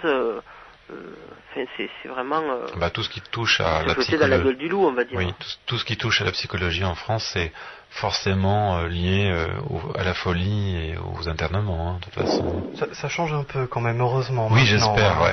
Les choses évoluent, mais c'est vrai que c'est on l'entend souvent, assez tabou. On entend souvent en France des témoins d'observation dire non, moi je veux pas, j'en ai pas parlé parce que je voulais pas être pris pour un fou. Oui. Donc c'est une expression qui est encore bien enracinée chez les gens, une peur qui est bien enracinée. Mais c'est une certaine génération qui a tendance à laisser la place à une nouvelle génération qui a beaucoup moins peur de ces travaux sur l'esprit. Effectivement, maintenant qu'il y a X-Files, on est tranquille. Maintenant qu'il y a X-Files, on a fait une émission d'ailleurs là-dessus, sur l'antenne de Radio Ici Maintenant.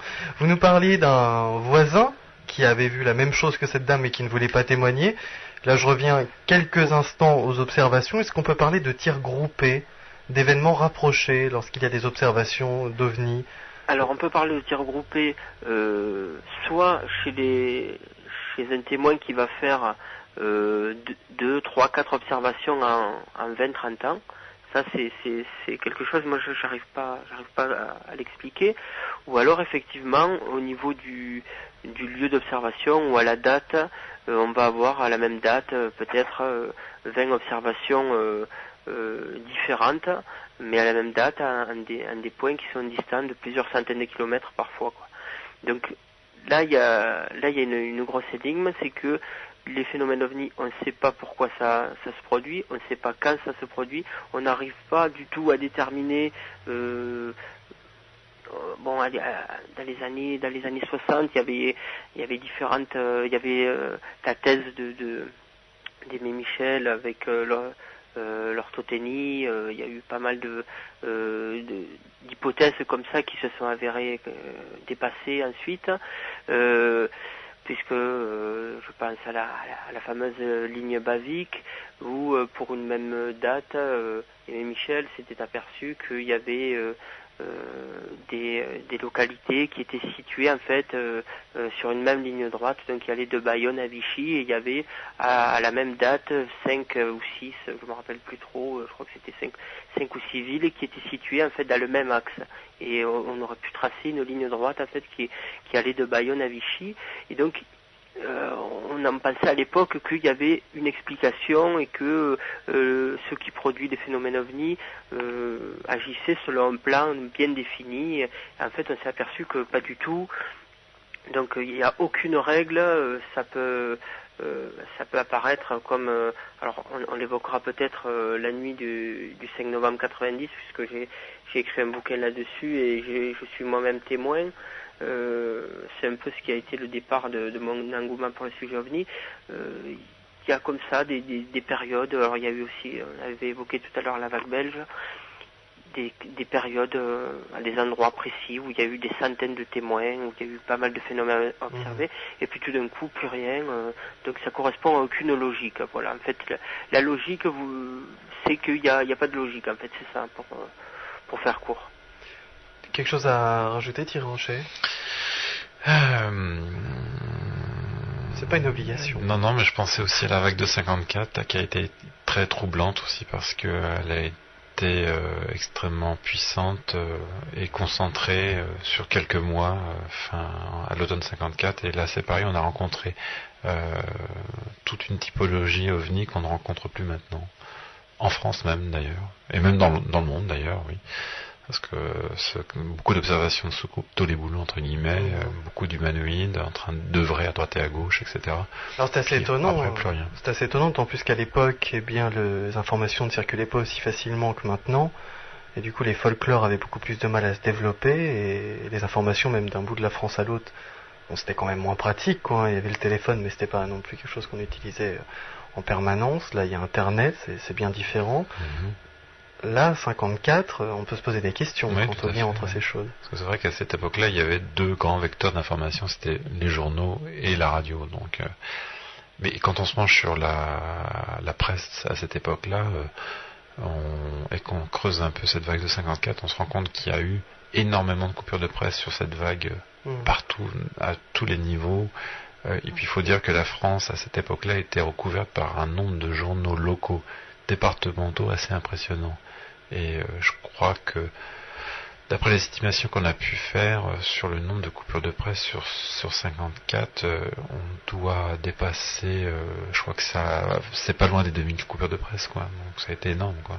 Au Mexique, par exemple, il n'est pas rare de voir une première page parlant de phénomènes inexpliqués dans le ciel. Il y a des pays pour lesquels le phénomène ovni, inexpliqué en tout cas, est quelque chose de tout à fait banal. Je dirais qu'en France, j'ai eu l'occasion il n'y a pas longtemps d'avoir entre les mains des coupures de presse du Parisien des années 60 à 70.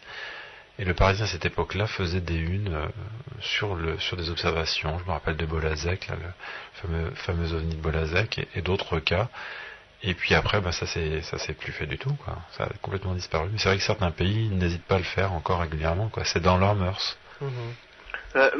Pour compléter ce que tu dis, alors moi je dirais il y a aussi le suivant quelque chose qui rentre en ligne de compte, c'est suivant l'intérêt du journaliste ou pas. Oui. Moi j'ai la chance ici dans le Tarn d'avoir plutôt de bonnes relations avec les journaux locaux et notamment avec les journalistes de la Dépêche du Midi, et il m'est arrivé il m'arrive fréquemment d'être en première page avec une belle photo des phénomènes lumineux observés dans le ciel du Tarn. Et en fait, tout ça parce que ici, à la rédaction locale, ils sont assez ouverts. Donc en fait, tout dépend soit du journal, soit des journalistes qui font le journal, et on arrive encore quand même à avoir des premières pages, mais c'est vrai que des pays peut-être comme le Chili ou comme le Mexique ont pas du tout la même culture, et ils en parlent ouvertement, alors qu'en France c'est vrai que ça reste quand même, on l'a évoqué tout à l'heure, ça reste quand même un peu tabou de dire qu'on a vu des ovnis. Donc c'est pour ça qu'il y a pas mal de témoins en fait, tout à fait, qui préfèrent ne pas divulguer leur nom. Oui, la presse nationale ose agir dans certains pays, alors qu'en France c'est plus la presse locale. Oui, tout à fait. Voilà. Alors justement, parlons des annonces dans la presse et des choses que l'on voit. Alors pour le missing time, on n'arrive pas à l'expliquer, mais il y a des personnes qui ont perdu du temps. Et c'est vrai, c'est arrivé, on ne sait pas encore exactement pourquoi, mais en tout cas des hypnotiseurs, entre autres, se penchent dessus. Il y a aussi les mutilations animales. Alors, c'est un grand mot, mutilation animale, je sais, mais il y a dans le monde... Ça fait assez hard, hein. Ça fait assez hard. Quand on ne connaît pas du tout le sujet. Il y a dans le monde des endroits où on retrouve des vaches, par exemple. Oui, donc le phénomène des mutilations animales est caractérisé plutôt par le phénomène des mutilations de bovins. Donc ça a commencé à se faire connaître dans les années 72-73, je crois, explosé, je dirais, médiatiquement aux États-Unis. Mais auparavant, déjà, on avait déjà rencontré certains cas troublants. Le cas le plus troublant, c'était le cas de Snippy, je crois, un cheval qui a été retrouvé mutilé, un cheval c'était pas un cheval destiné à la boucherie, hein, c'était dans un élevage, je crois, un cheval appartenant à une famille. Et ce cas-là a vraiment été, je vais pas dire dépecé dans tous les sens, mais on peut le dire, quoi. Il a été étudié sous tous les angles, et puis ça a un peu lancé le sujet. C'est un peu comme dans les enlèvements, les cas fondateurs, comme le cas de Betty Barney-Hill, quoi. Là, le cas de Snippy pour les mutilations, c'est vraiment celui qui a lancé le sujet. Et après, dans les années 70-80, on assistait à une véritable vague aux États-Unis. Donc on retrouve le problème de ce genre de choses, c'est qu'on retrouve des animaux, des bovins notamment, c'est quasiment 90% des cas, qui sont énucléés. Voilà, certaines parties corporelles ont disparu. Donc les yeux, la langue, les organes génitaux, ou l'anus, ou l'épi aussi, les muqueuses. Et puis dans d'autres cas, les cadavres sont retrouvés dans des zones inaccessibles par terre. Les cadavres ne se décomposent pas de manière normale, ne sont pas attirés, les charognards ne sont pas attirés par ces cadavres-là. Les mutilations aussi semblent dans certains cas faites de manière chirurgicale ou très géométrique, donc il y a plein d'éléments qui posent problème, un phénomène qui donc s'est calmé un peu pour les États-Unis, mais apparemment en Argentine ça continue. Ça vient de se déclencher depuis quelques mois en Argentine, donc ça continue de poser problème. Et pourquoi on l'a lié au phénomène OVNI? C'est tout simplement parce que dans certains cas, des cas de mutilation ont été mis en parallèle avec des observations d'OVNI ou d'autres objets volants type hélicoptère, puisque ça a été aussi un des cas troublants. Certains vachers ou certains locaux voyaient des hélicoptères noirs sans identification survoler les cas de mutilation. Didier ? Oui, alors ce qu'on peut dire quand même sur les mutilations, c'est que elles ont lieu dans des secteurs où il y a de grandes étendues, où il y a de grands exploitants, et en fait, encore une fois, un peu comme les crop circles, on n'en voit pas en France, quoi. C'est un phénomène qui est encore une fois très ciblé sur les États-Unis, un peu sur tous les États, mais surtout les États où il y a pas beaucoup de population, comme par hasard. Et j'ai entendu aussi notamment par internet, qu'il y avait des cas en Argentine. Moi, je suis pas un spécialiste des mutilations, donc je préfère m'en référer à des gens comme Michel Granger ou Jacques Poulet, qui est au Canada et qui étudie aussi de près la question. Bon, c'est vrai qu'il y a pas mal de choses assez bizarroïdes. C'est troublant.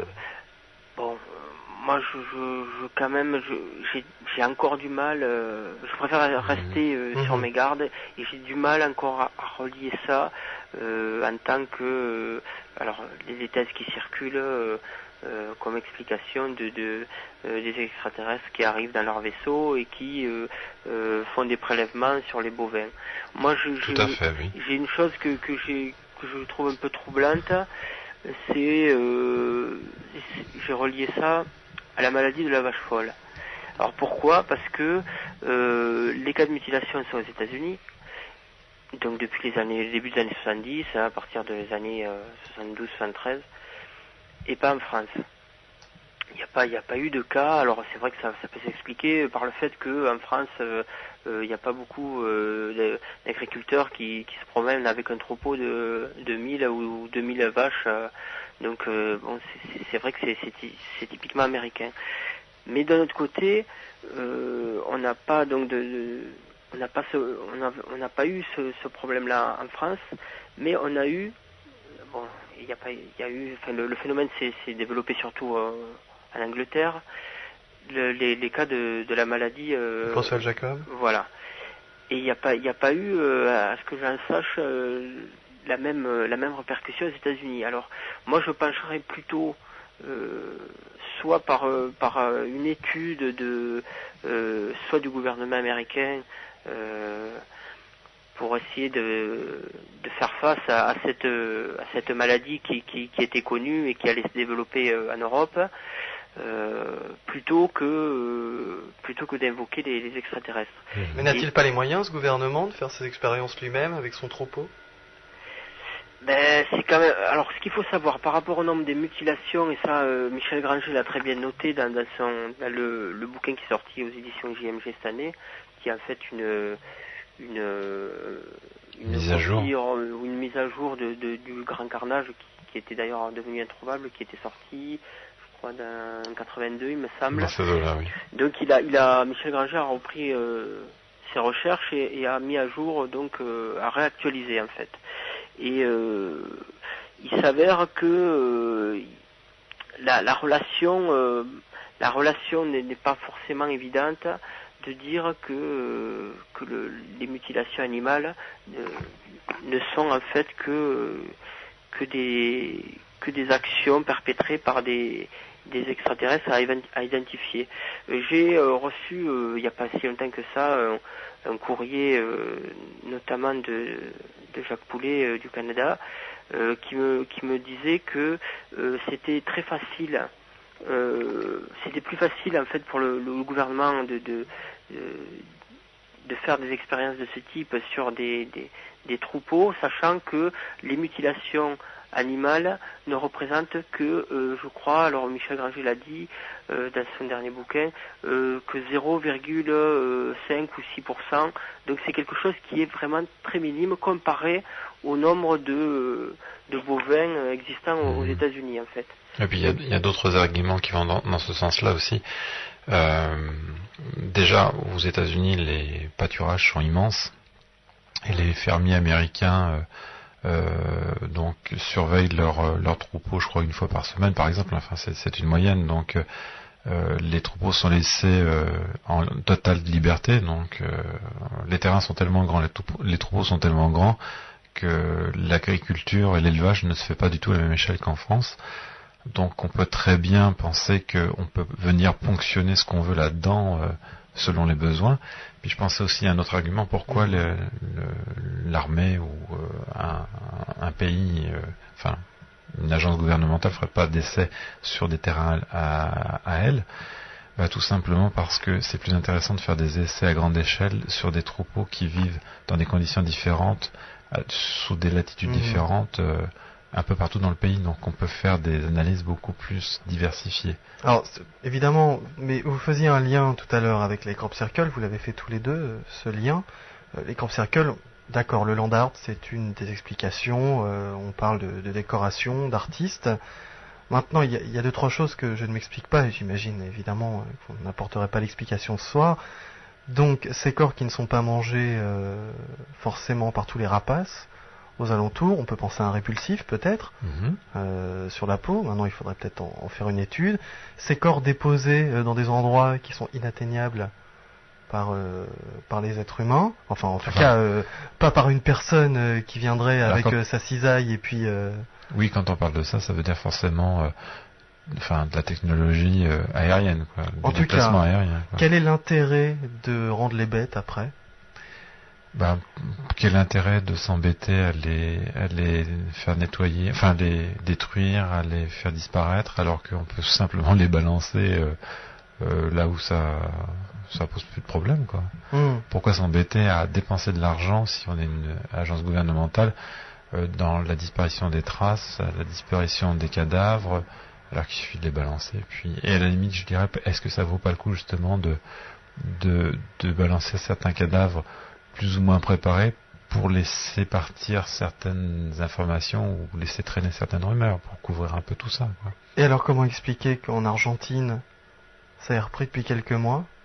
Peut-être que c'est un nouveau lieu d'étude. On fait des études sur le bœuf argentin. Mais enfin, une petite correction aussi. Quand je parlais tout à l'heure de liaison entre le phénomène OVNI et les mutilations, il faut garder vraiment des proportions. Enfin, il faut que ça reste vraiment dans l'ordre du raisonnable. Les cas d'observation d'OVNI liés aux mutilations, c'est vraiment un très très petit cas.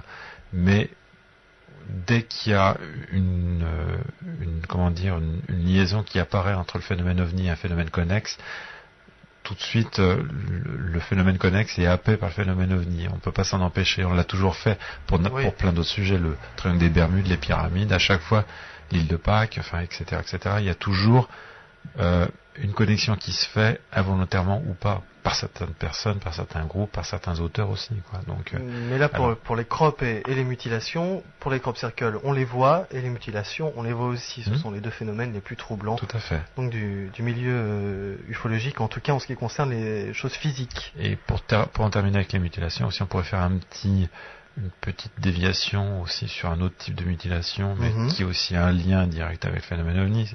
C'est ce qu'on a appelé aussi les mutilations provoquées par les prédateurs surnommés les chupacabras dans l'île de Porto Rico, où là c'est pareil, on a une connotation ufologique parce que certains pensent que ces bêtes tueuses seraient d'origine extraterrestre.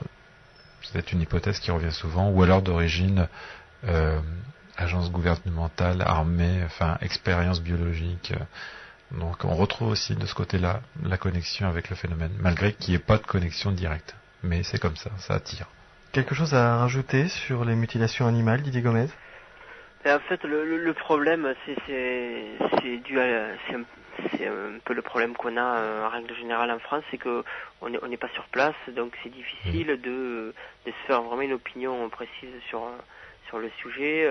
Il y a, à part les 2 bouquins, donc en fait, qui n'en font qu'un, de Michel Granger, il n'y a pas de bouquin en français sur les mutilations.